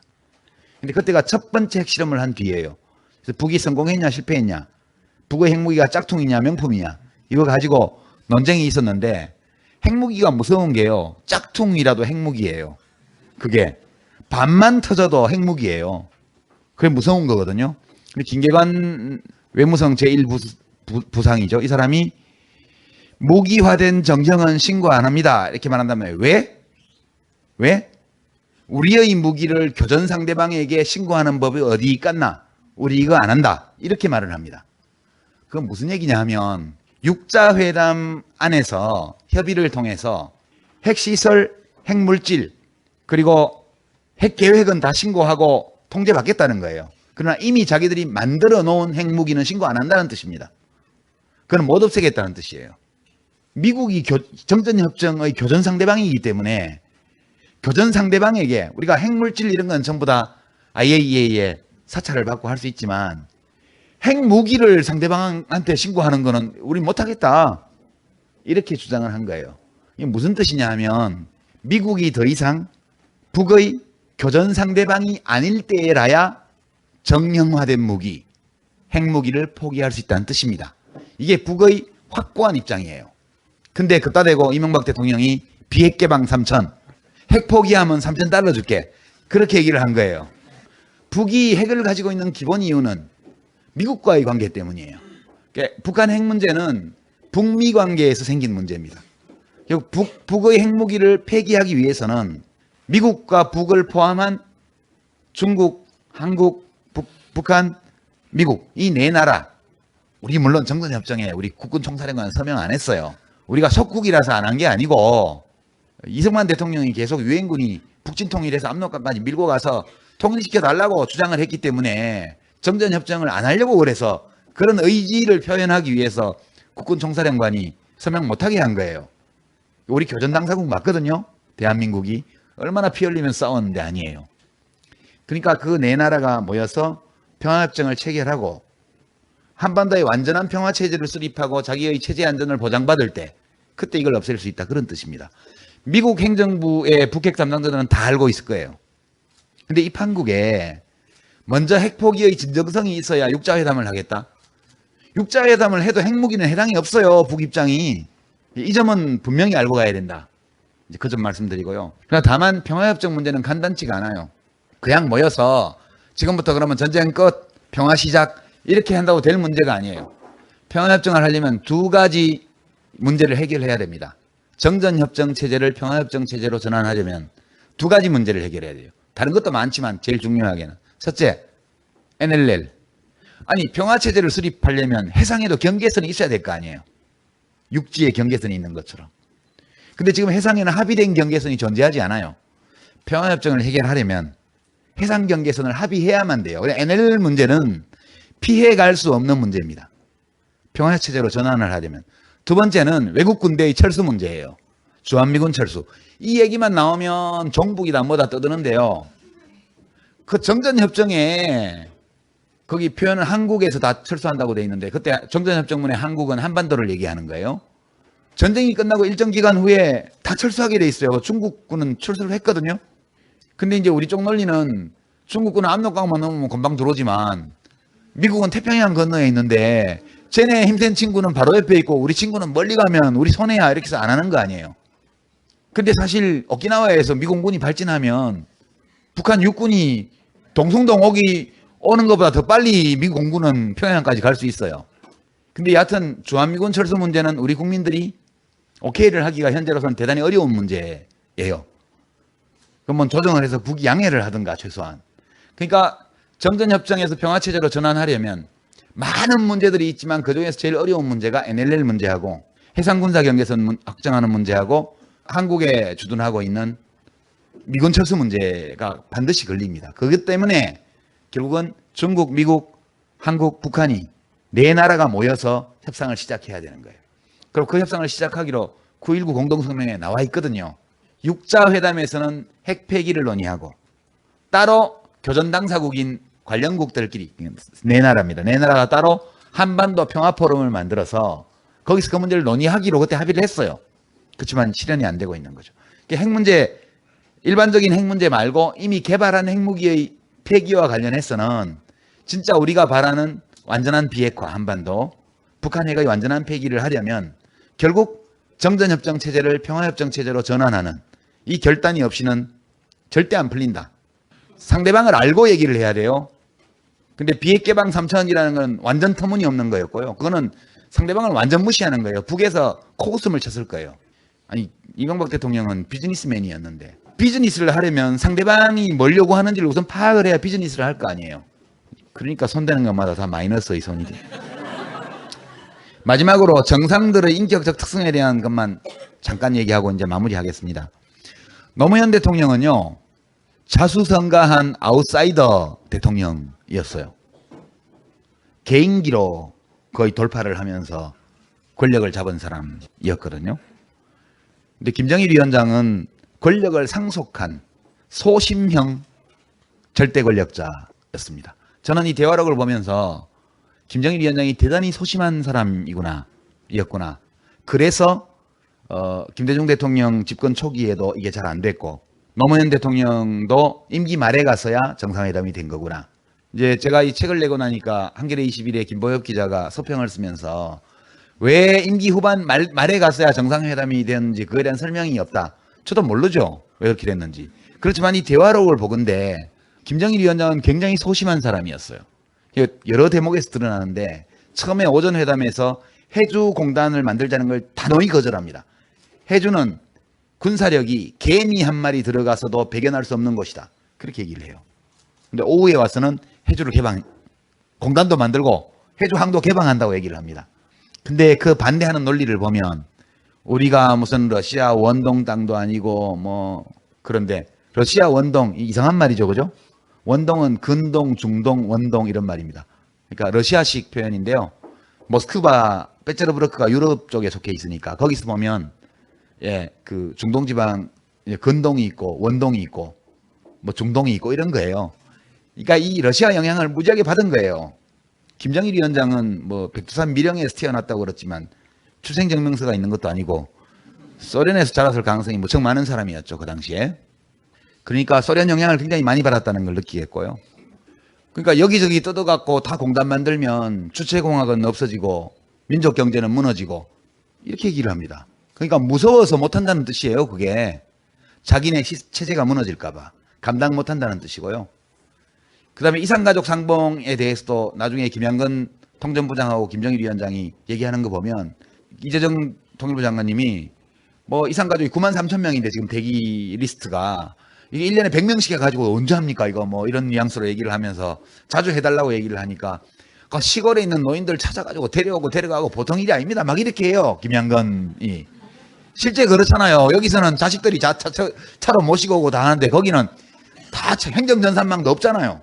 가가지고 찾아가지고 데리고 와야 되는데 국가에서 전부 비용을 대야 되고요. 그리고 상봉 사전교육도 시켜야 되죠. 골치 아픈 거예요. 감당을 못하는 거예요. 그리고요, 남쪽 방문은 답방은 언제 하실랍니까? 이렇게 또 물어봐요. 그러니까 근데 간다고 한 적 없고 뭐 김영남 상임위원장이 국가수반 자격으로 갈 수도 있고 그러니까 우리 국민들은 전부 다 김 위원장이 오시는 걸로 알고 있는데 뭐 이렇게 이제 반응이 나오니까 아니 내가 간다고 한 건 아니고 정세를 봐야지요. 뭐 그러다가 이제 속담을 한마디 인용해요. 호박 쓰고 어디 간다는 말이 있는데 처음에 이게 무슨 말인가 싶었어요. 호박 쓰고 어디 간다는 얘기야? 뭐 전 세계가 핵이야 미사일이야 와라와라 놀래는 판에 내가 가겠습니까? 뭐 이렇게 나와요. 봤더니 호박 쓰고 어디 간다는 표현은 호박 쓰고 도투굴로 들어간다는 속담이에요. 도투굴이라는 건 돼지굴입니다.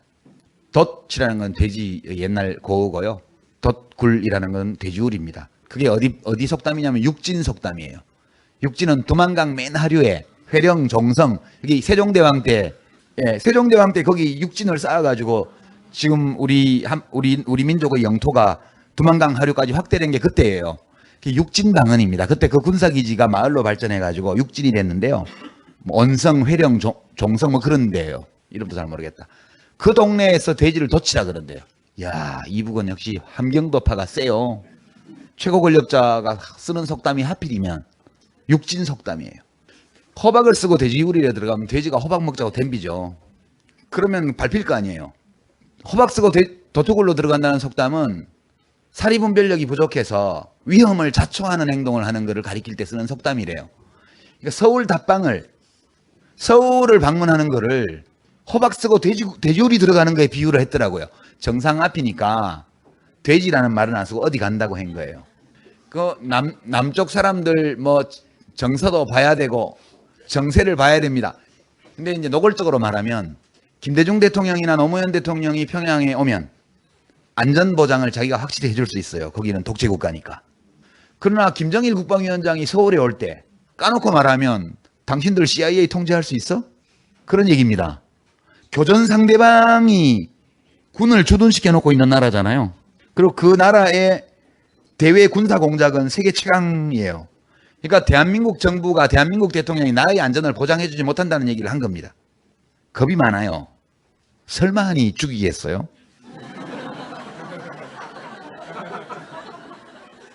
그리고 남쪽에서 물론 그 보수단체 데모하는 거 못 막는다 그 얘기도 나와요.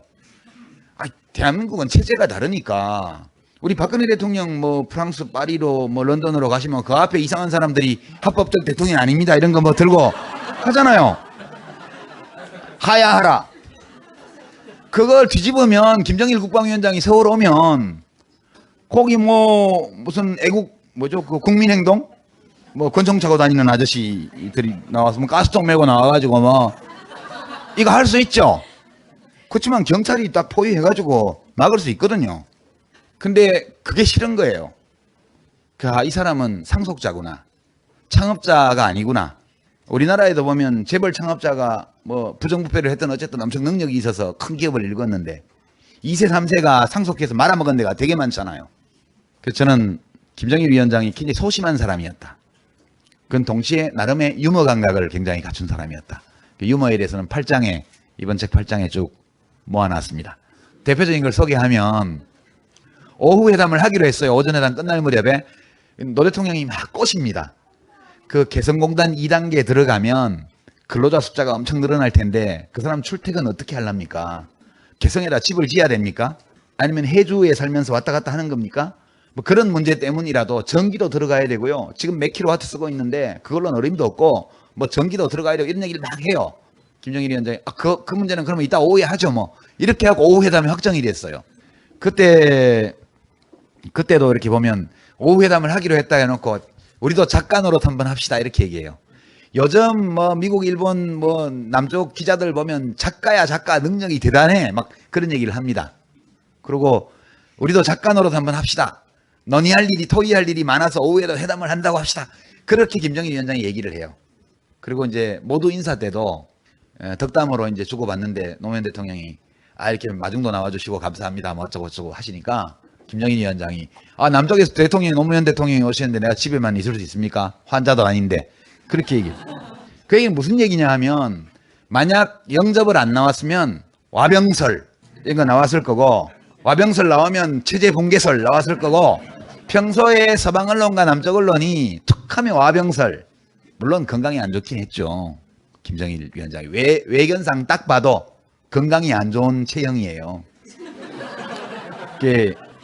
그런 걸 굉장히 의식하고 있었기 때문에 나름 뼈 있는 유머를 한 거거든요. 내가 안 나가면 뭐라 했겠냐 이런 식입니다. 곳곳에 그런 식의 유머가 등장하는데요. 북한 군부를 가리켜서 완고한 B급 보수, 2급 보수라고 얘기해요. 완고한 2급 보수. 두 정상이 앉아서 군인들 흉을 봅니다. 뭐 NLL 의제 삼아서 토론 뭐 협의하라 그러면 맨날 싸움이나 하고 뭘 하려 그러면 안 하려 그러고 우리는 그러는데 북도 그렇죠? 완고한 2급 보수라 할까요? 이렇게 둘이 주고받아요. 북도 결국 군이 보수의 본산이에요. 김정일 위원장이 점심시간에 군 수뇌부를 불러다가 해주개방 문제를 동의를 받아내서 오후에 회의에 들어갔거든요. 그런 등등을 볼 때 소심한 사람이었고 그 때문에 김대중 대통령 시절에도 진도가 많이 못 나갔고 그리고 노무현 대통령 임기 중에도 임기 막판에 갔어야 이것이 이루어진 것이다. 그리고 뒤늦게 이루어졌지만 246분 동안 두 정상이 했던 모든 발언들과 그 관로 소개된 지문들을 살펴보면 이 남북 정상들 사이에서는 연애할 때 그 케미스트리라고 그러죠. 그죠? 영어에 chemistry is good 분위기 좋아 그런 뜻이잖아요. 이게 뭔가 화학적인 어떤 교감이 있었던 것 같아요. 텍스트 자체는 안 나타나지만 전체적으로 텍스트와 지문과 전후 상황을 살펴보면 좀 불신을 가지고 봤다가 뭐 노무현 대통령이 옛날에 미국 가셔가지고 뭐 미국이 안 도와줬으면 나는 북한 정치범 수용소에서 죽었을 거고 이런 얘기 막 하셨잖아요. 예. 그것 때문에 욕도 많이 들으셨는데 그런 것도 있고 해서 그런지 약간 불신하는 분위기에서 시작을 했고 그러나 246분을 대화하는 동안에 케미스트리가 생겨서 끝은 굉장히 화기애애하게 그렇게 끝났다. 그런 점을 말씀드리면서 예정보다 길어진 강연을 여기서 마치겠습니다. 고맙습니다.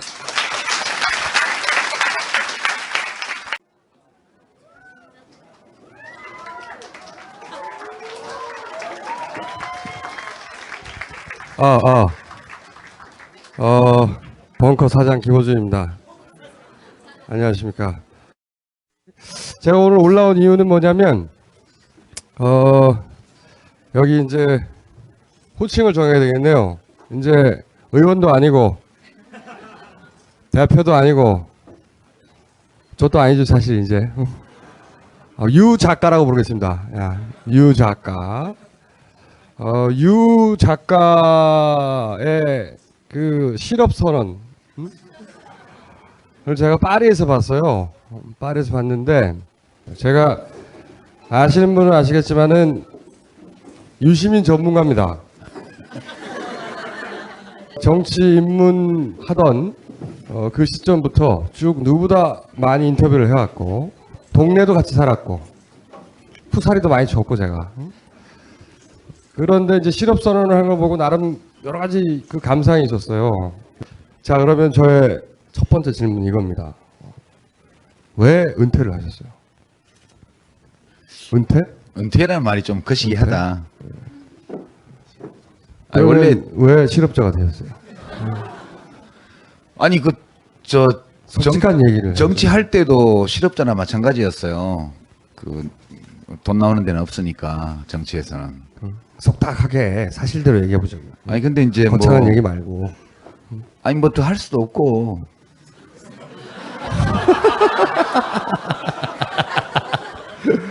그리고 이제 우리는 약간 좀 성격이 좀 있잖아요. 성격이 있죠. 그러니까 이제 한 10년 동안 성격만 있다고 봐야 되세요. 네. 남은 건 10년 동안 이제 이렇게 하는 게 좋겠는데요, 저렇게 하는 게 좋겠는데 이렇게 얘기를 했는데 뭐 받아들여진 게 없잖아요. 뭐 받아들여진 것도 있죠. 장관담을 했잖아.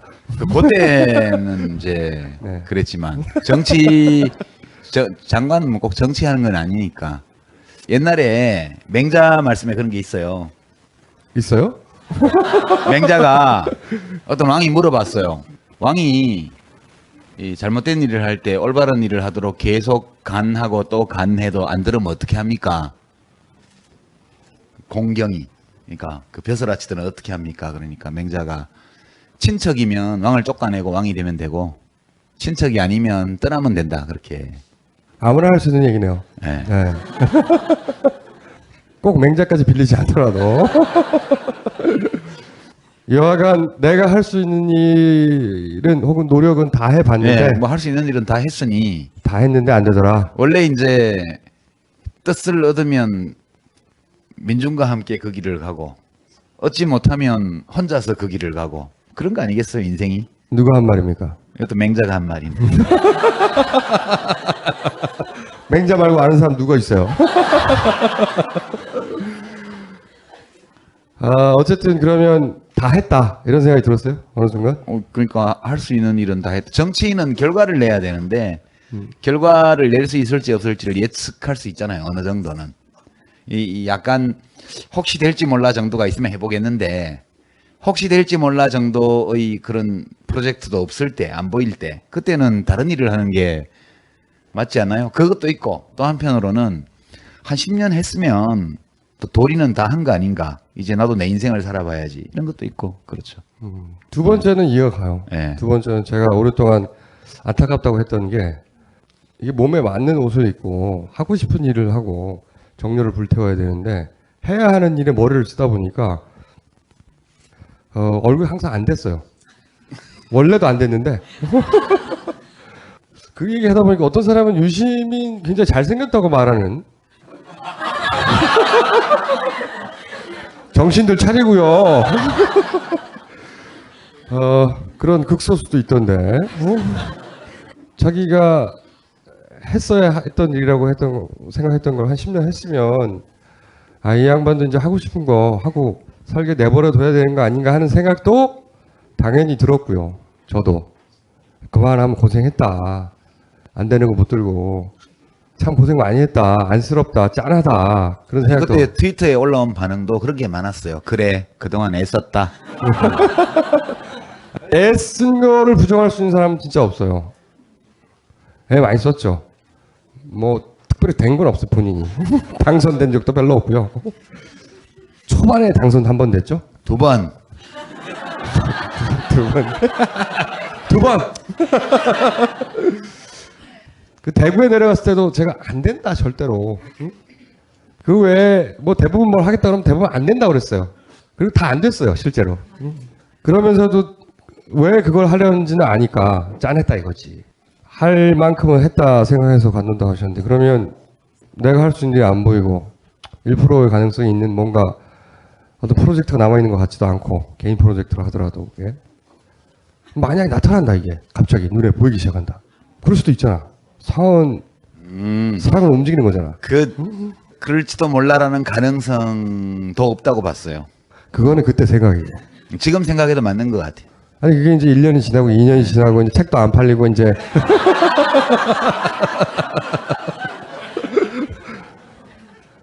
책 판매량이 계속 줄어들고 있을 거라고 봅니다. 그죠? 네. 1년이 지나고 2년이 지나고 이제 하고 싶은 거 막 했어. 여행책도 내고 싶대요. 저도 이제 여행책 생각하고 있거든요. 여행의 잔 기술이라고. 그랬더니 본인이 여행의 큰 기술을 하겠다는 거야. 뭐 요리책 얘기도 하고. 제가 그래서 패션쇼 같은 데 좀 나가라. 머리 쫙 기르고 수염도 좀 나오고 이렇게 옷도 멋지게 입고 유시민조차 이렇게 입을 수 있다. 응? 이런 데 나가고 막 하고 싶은 대로 했어.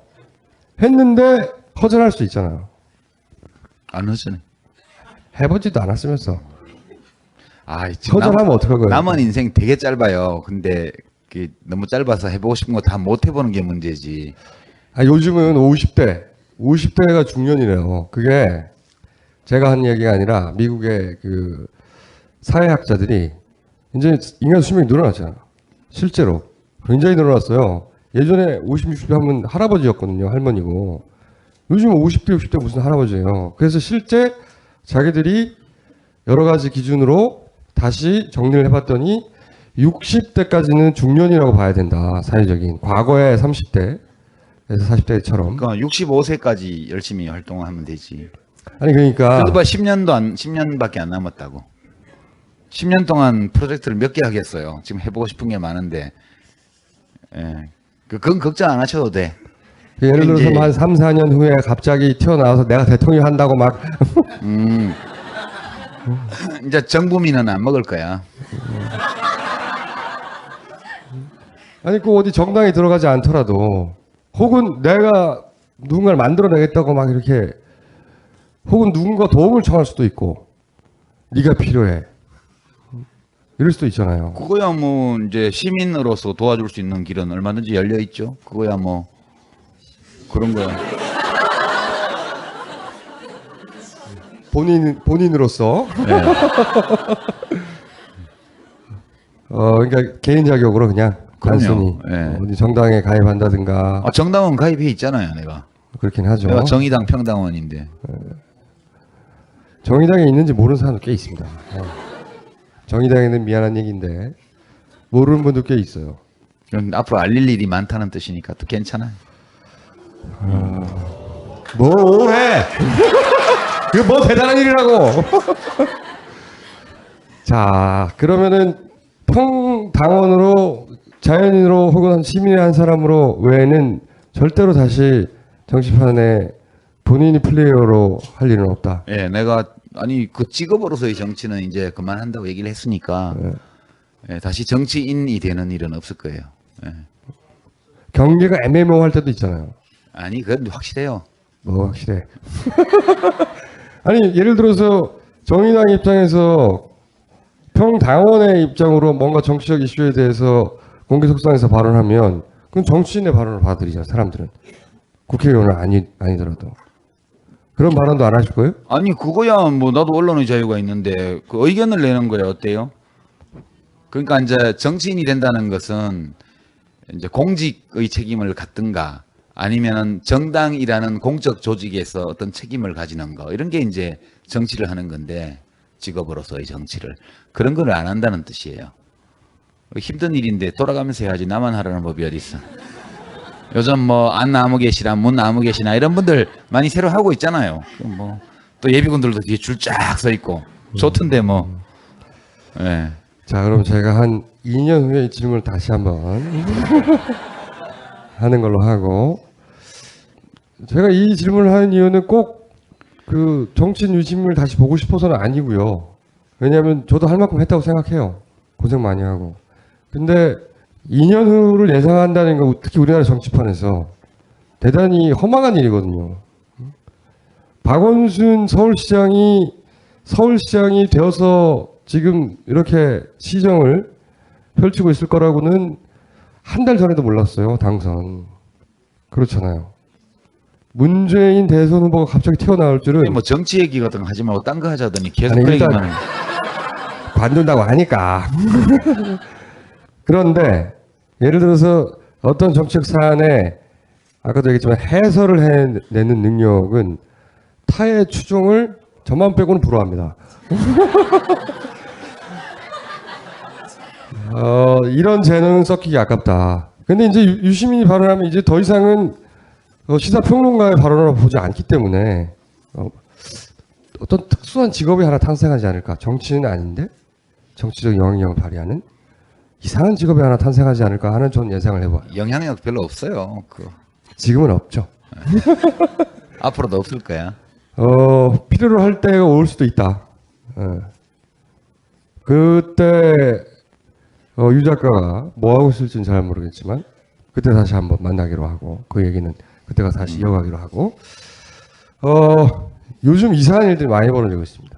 새마을도 갑자기 새마을 운동이라고 예, 새마을. 새마을 네. 운동. 제가 박근혜 대통령의 정치는 아버지에 대한 제사다. 굉장한 촌철살인이죠. 더 이상의 평가는 있을 수가 없어. 응? 아버지에 대한 제사다. 라고 갈파했었는데 이런 건 말했다고 할 수 없어요. 갈파 했었는데 근데 이제 그런 것뿐만 아니라 예를 들어서 오늘 정당 해산을 헌법재판소에 우리나라 건국 이래 최초인 것 같아요. 그죠? 그냥 예. 그냥 뭉개버린 적은 있어도 예. 쿠데타에서 그냥 없애버린 적은 있어도 이런 적은 처음이고 소위 이제 제대로 된 헌법 체계를 갖춘 국가에서 이런 일이 있는가 사례가 거의 없는 걸로 자기들이 정치적 뜻을 가지고 정당을 만들었는데 대통령이 니네 해산해라 존말로 할 때 해산해. 해산해라 그런 거라든지 아니면은 이제 저는 이런 것도 유심히 봅니다. 최근에 교과서 이야기 전에 보시면 김무성 의원 우리가 항상 난디검수사에서 무관도라고 외쳐댔던 그 김무성 의원이 갑자기 역사 공부를 하기 시작했어요. 역사 전쟁을 네, 선포를. 자기들이 끼리 모여가지고 정치인들은 말이죠. 그냥 하는 일은 없습니다.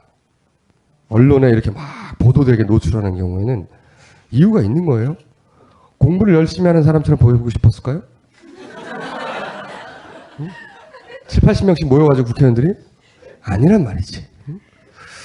이상한 일들이 많이 벌어지고 있어요. 그러니까 뭐 이석기 의원 사태라든지 그런 낱개의 사건들이 그때 무슨 발언을 했네 안 했네 뭐 NLL이 했네 안 했네 그런 디테일도 굉장히 중요해요. 사안을 이해하는 데는. 근데 큰 틀에서 이런 일들이 왜 자꾸 벌어지고 있을까? 일련의 사태들 어떤 목적을 가지고 이런 일들이 진행되고 있는 것일까? 그냥 하던 대로 하는 거예요. 네.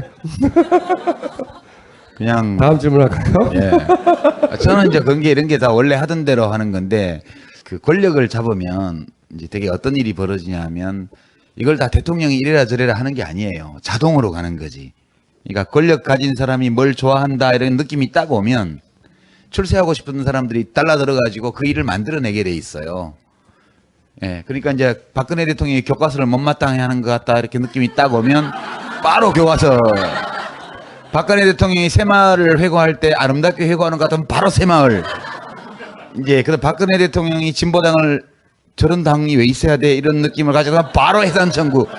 그게 대통령이 지시를 해서 되는 게 아니고 이 지도자 역사에는 권력자 또는 위인의 인격이 각인돼요. 예. 그러니까 어디서 한 거야?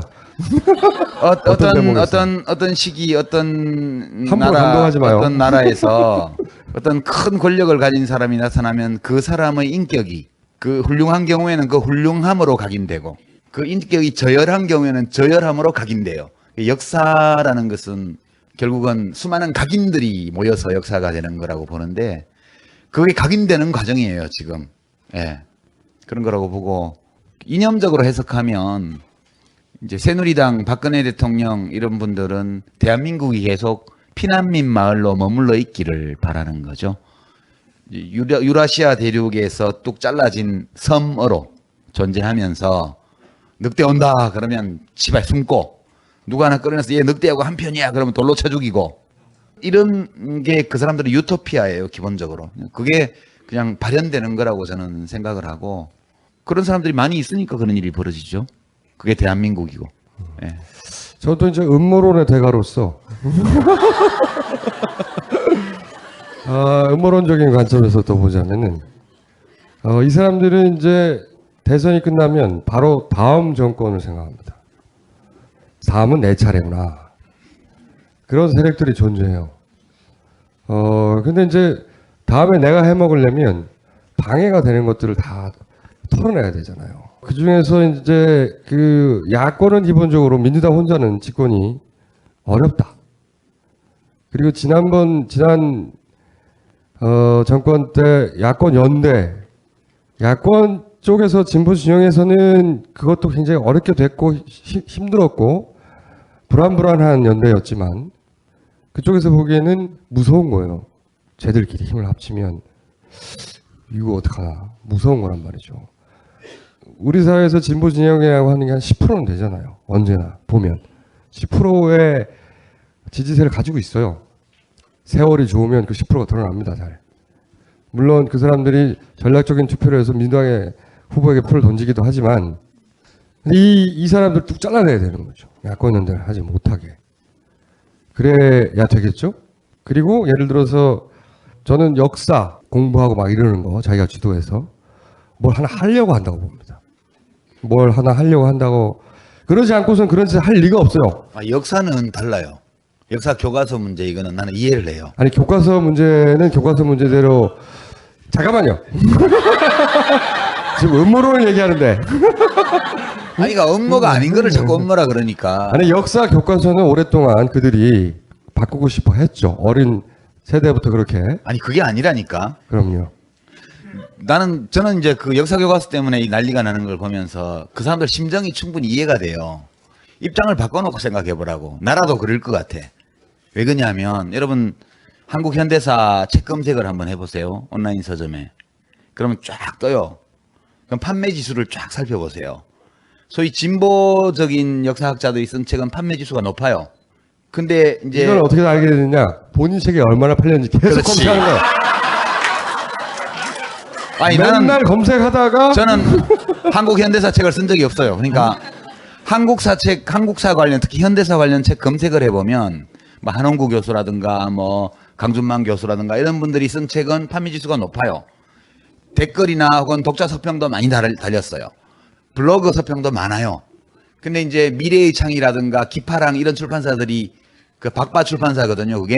거기서 책을 열심히 내요. 뭐 민둥산에서 삼천리 금수강산으로부터 시작해가지고 뭐 온갖 뭐 경제, 한국 경제의 기적 뭐 다 내는데 판매 지수가 안 나와.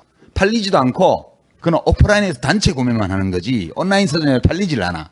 서평 제로예요. 그러니까 출판 시장에서 소위 뉴라이트든 올드라이트든 보수 진영의 지식인들이 쓴 책은 안 팔려요.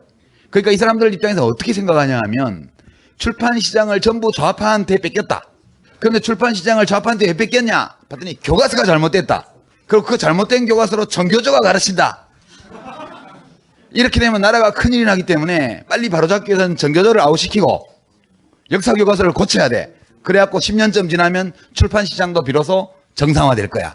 아니 그렇게 생각하는 것 같은데 그럼 왜 안 팔릴까 제가 살펴봤어요. 그분들 책을 열심히 제가 사기는 아깝고 국회 도서관에서 대출을 받아가지고 다 살펴봤는데 읽을 만한 책이 많아요. 의외로 재밌는 책이 뭐 이승만을 추앙하는 책도 있고 박정희를 띄우는 책도 있고 뭐 온갖 게 다 있는데 재밌어요. 내용도 많고 좋은 내용도 많아요. 근데 안 팔려. 왜 안 팔리냐 하면 너무 촌스러워. 물론 저도 알아요. 오빠가 촌스럽다는 거. 그렇지만 이거는 촌스러워도 너무 촌스러워. 이게 어떤 거냐면 삼림녹화를 설명하는데 뭐 울산 어느 지역에 뭐 아주 일제시대 때부터 민둥산으로 있던 절개지를 박정희 대통령이 녹화에 성공했어요. 근데 그 피탈에 무슨 나무를 심을 것인지를 다 지시하는 메모지가 다 스캔해가지고 올라와 있어요. 모든 걸 각하께서 하신 거야. 각하가 나무를 어떻게 알겠어요? 누군가가 임업 전문가가 건의를 했겠지. 거기는 무슨 나무가 적합합니다. 그러면 역사책에는 임업 전문가 아무개 박사가 각하께 건의를 했어. 채택이 되어서 아카시아 나무를 심었다든가 이런 게 나와야 되는데 모두가 각하의 지시예요. 그러니까 이거는 좀 다르게 말하면 솔방울로 수류탄을 만드시고 가랑이 풀어 나룻배를 짓는 이 수준의 역사책이에요. 그러니까 너무 촌스러워서 그 책을 살 수가 없어요. 근데 자기의 허물을 찾고 그 허물을 고칠 생각을 하지는 않고 오로지 남 탓을 하면서 정교조 탓, 좌경화 탓, 종북 탓, 북의 지령 탓 뭐 이런 걸 하면서 지금 하는 건데 이게 무슨 업무라기보다는 하던 대로 하는 거예요 그냥. 그건 이제 본인이 시간이 많다 보니까 예스24에서 계속 다음에 무슨 책을 쓸까? 본인 책 얼마나 나갔나? 아니, 내 책 20위 안에도 못 들어. 너무 그러지 마요. 판매 지수 나오잖아. 실토하잖아. 뭘 보는 거야? 그러다가 알게 된 사실이고요.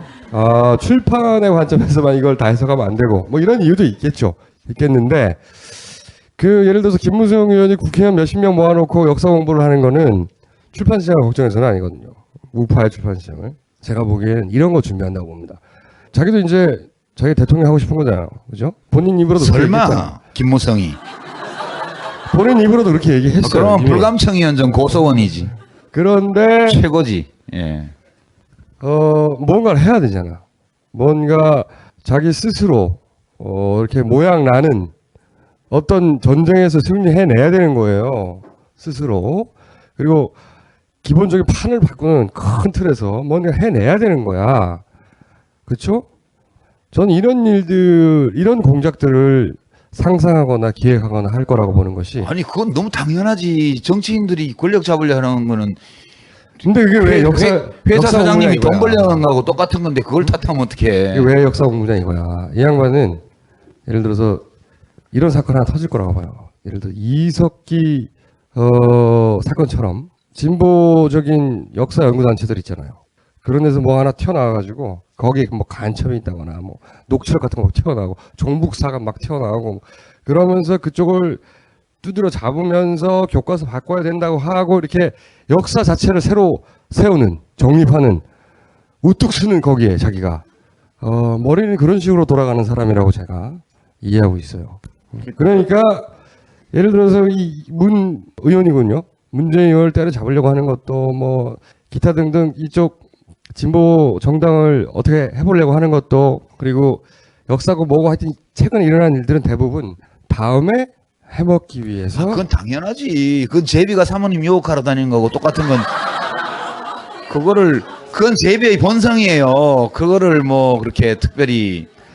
그래도 내 해석이 좀 더 들을 만하지. 출판시장 무슨 출판시장에 우파 책이 잘 팔리게 하려고 말도 안 되는 시간이 많으니까 이렇게 되는 거예요.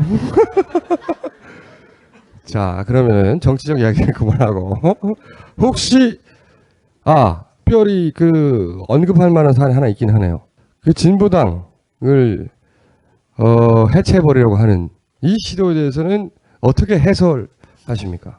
그거야 이제 꼴 보기 싫으니까 너 나가 이래야 되는데 안 나가잖아요. 나가 그래도 안 나간다고. 내가 왜 나가 이렇게 나오니까 이제 나가게 할 수 있는 절차를 취하려면 직접 때려잡을 수는 없으니까 청원경찰을 불러서 드러내야 될 거 아니야.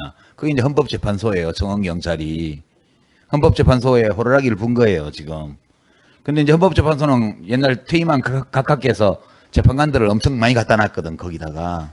그러니까 이제 저거 부르면 올 것 같다. 이런 판단을 하고 지금 호루라기를 분 거예요. 분 거고. 법 절차상 그런 게 있으니까 그걸 쓰는 거를 뭐, 그 자체를 뭐라고 하기는 어려워요. 그 법이 있는 나라도 몇 군데 없다고 그래요. 독일 뭐 나치 정당 때문에 생긴. 독일은 우파만 단속 대상이지, 대부분. 그러니까 나치가 다 재등장할까 봐. 예, 뭐 만들어진. 아우슈비츠는 미군이 조작한 거짓말이라든가 이런 주장을 하거나 뭐 이러면 그거는 형법으로도 처벌하고 그런 주장을 하는 투기 우익 정당, 민족주의 정당 이런 거는 해산된 사례가 무지하게 많죠.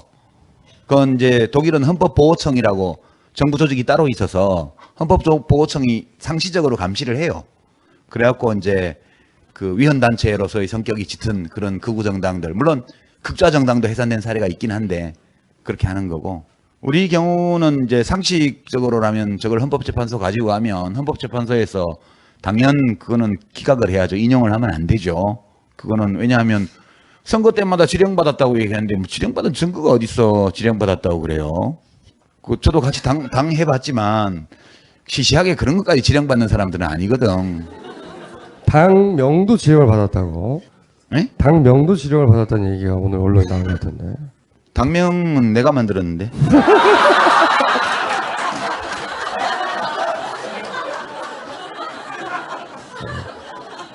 그래요? 아니 근데 이제 진보당 문제는 이제 어떤 다수의 국민들이 동의하지 않는 어떤 주장을 했다고 해서 그 사람을 몰아내는 거는 그건 헌법에 어긋나는 거예요. 그러니까 지금 헌법을 파괴하고 있는 거는 진보당은 헌법에 이게 맞나라는 의문을 불러일으키는 여러 견해를 표명한 적은 있지만 실제로 헌법을 파괴한 적은 없어요. 그러나 우리 박근혜 대통령 그전에 그 전임자이신 MB 대통령께서는 날마다 헌법을 파괴하고 계시잖아.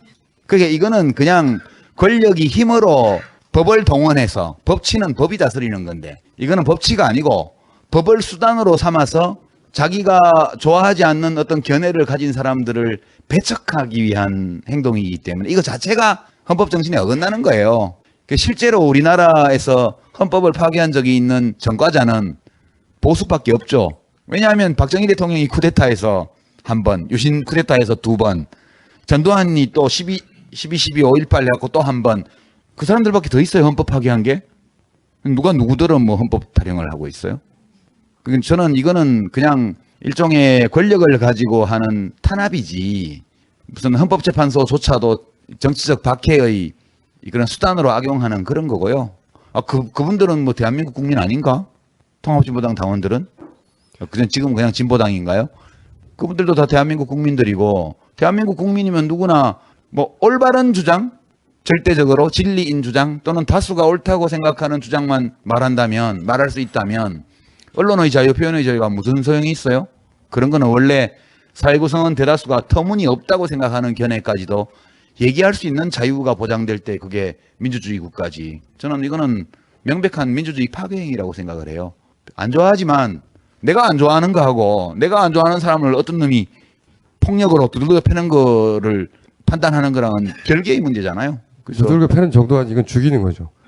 죽이진 않아. 그냥 정당 해산시키면 또 만들면 돼 사실. 그건 뭐 그러니까 이게 쇼라는 거예요. 진보당을 예컨대 헌법재판소에서 해산시키면 그러면 당 해산하고 그 사람들이 다시 모여서 또 창당하면 돼요. 다만 재산을 다 뺏기지. 그 해산 나기 전에 빨리 빚었고 이래가지고 청산 다 해버리고 그죠? 그리고 의원직에 대해서는 지금 규정이 없기 때문에 그건 또 다툼의 대상이에요. 그러니까 아무 실효성이 없는 걸 가지고 지금 쇼를 하고 있는 거고 이거는 국민을 겁박하는 거죠. 그냥 그런 거고 자기 아버지가 하던 거 그냥 흉내내는 거지 뭐. 이 근처에 가지 말라는 거죠. 네. 이 사람들하고 다시 뭉쳐서 그 표를 받아서 니네가 우리한테 맞설 생각을 하지 말라는 거지. 이건 학교 폭력으로 규정되어 있는 왕따하고 똑같은 거야. 이거는 뭘 고개를 끄덕거리고 그래. 네. 뭐 대단한 표현이라고. 내가 말할 때만 끄덕거리란 말이야.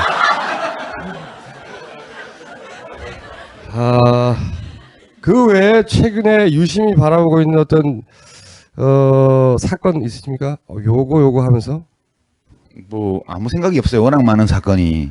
아니 판매 지수만 보지 말고 맨날 아니 판매 지수는 내 책을 본 게 아니고 보긴 봤잖아, 그러니까. 아 그러면 목구멍이 포도청인데 그건 신경을 써야지. 자, 그러면 개인적인 질문을 하루 일과가 요새 어떻게 돌아갑니까? 예, from 9 to 6. 9시에 출근해서 6시에 퇴근합니다. 9시 어디로 출근해요? 제 집 작업실로 작업실이 어디 있습니까? 파주에 파주 작업실 옆에는 뭐가 있습니까? 커피집이 하나 있어. 출판사가 있죠. 심학산이 있어. 이게 이 출판사 옆 바로 옆에. 어떤 출판사에 이렇게 공간을 임대를 했어요. 임대료도 내요? 그럼요. 진짜로? 그럼 임대료가 얼마입니까? 그거는 영업 기밀인데. 그러면은 출판사에 조그만 공간을 임대해서 출근해서 뭐 해요? 하루 종일 책 읽고 검색하고 글 쓰고. 검색은 이제 아침에 일단 출근하면 이메일 메일 함 열어보고 기사 검색하고. 정색을 하거든 전. 찔려가지고. 그러니까 본인 책 말고 다른 사람 책 검색하는 거 시간이 얼마나 돼요?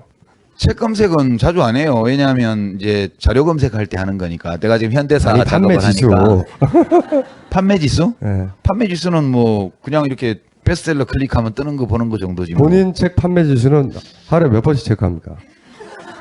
체크 안 하는데 요새 별로 뭐 전망이 안 좋아서. 청수가 홍보 좀 해줘. 제가 책을 한번 내봐서 아는데 베스트셀러를. 닥치고 정치 같은 거야. 뭐 종이에 잉크 묻혀서 내보내면.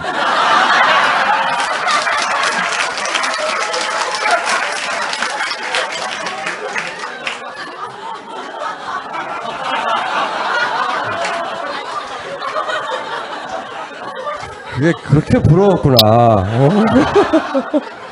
좋아요. 그러면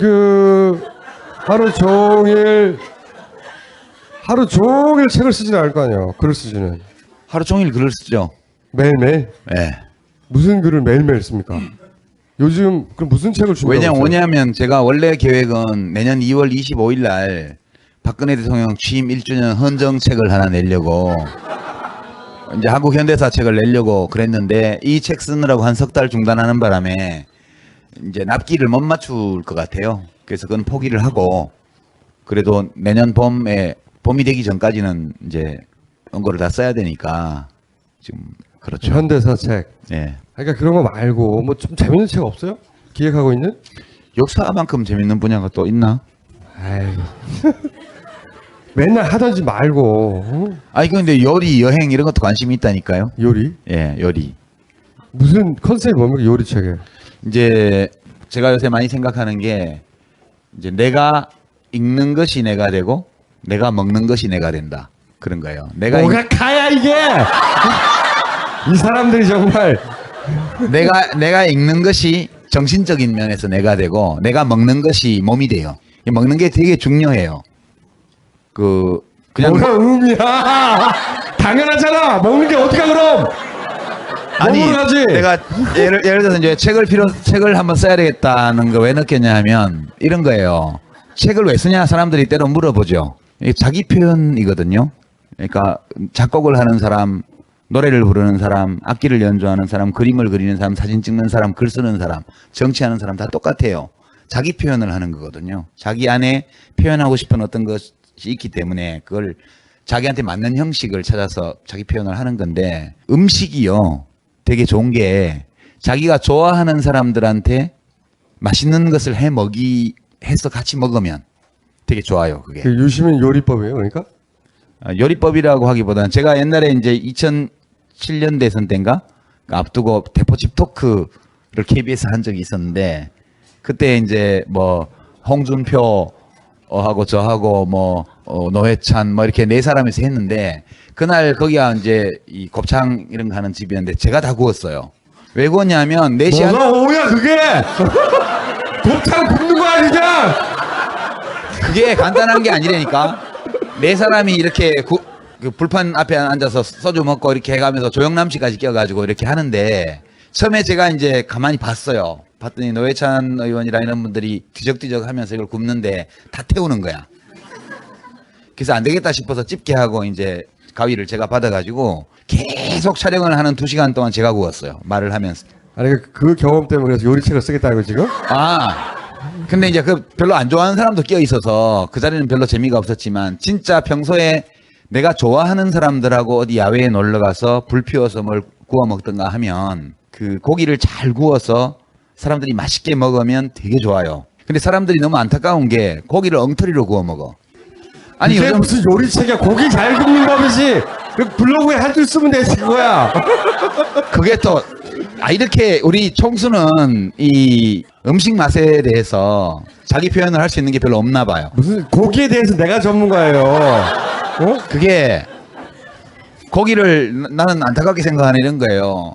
이 삼겹살이나 목살이나 이런 거를 사람들이 굽는 걸 보면 숯불을 피워놓고, 물론 숯불도 잘 피워야 돼요.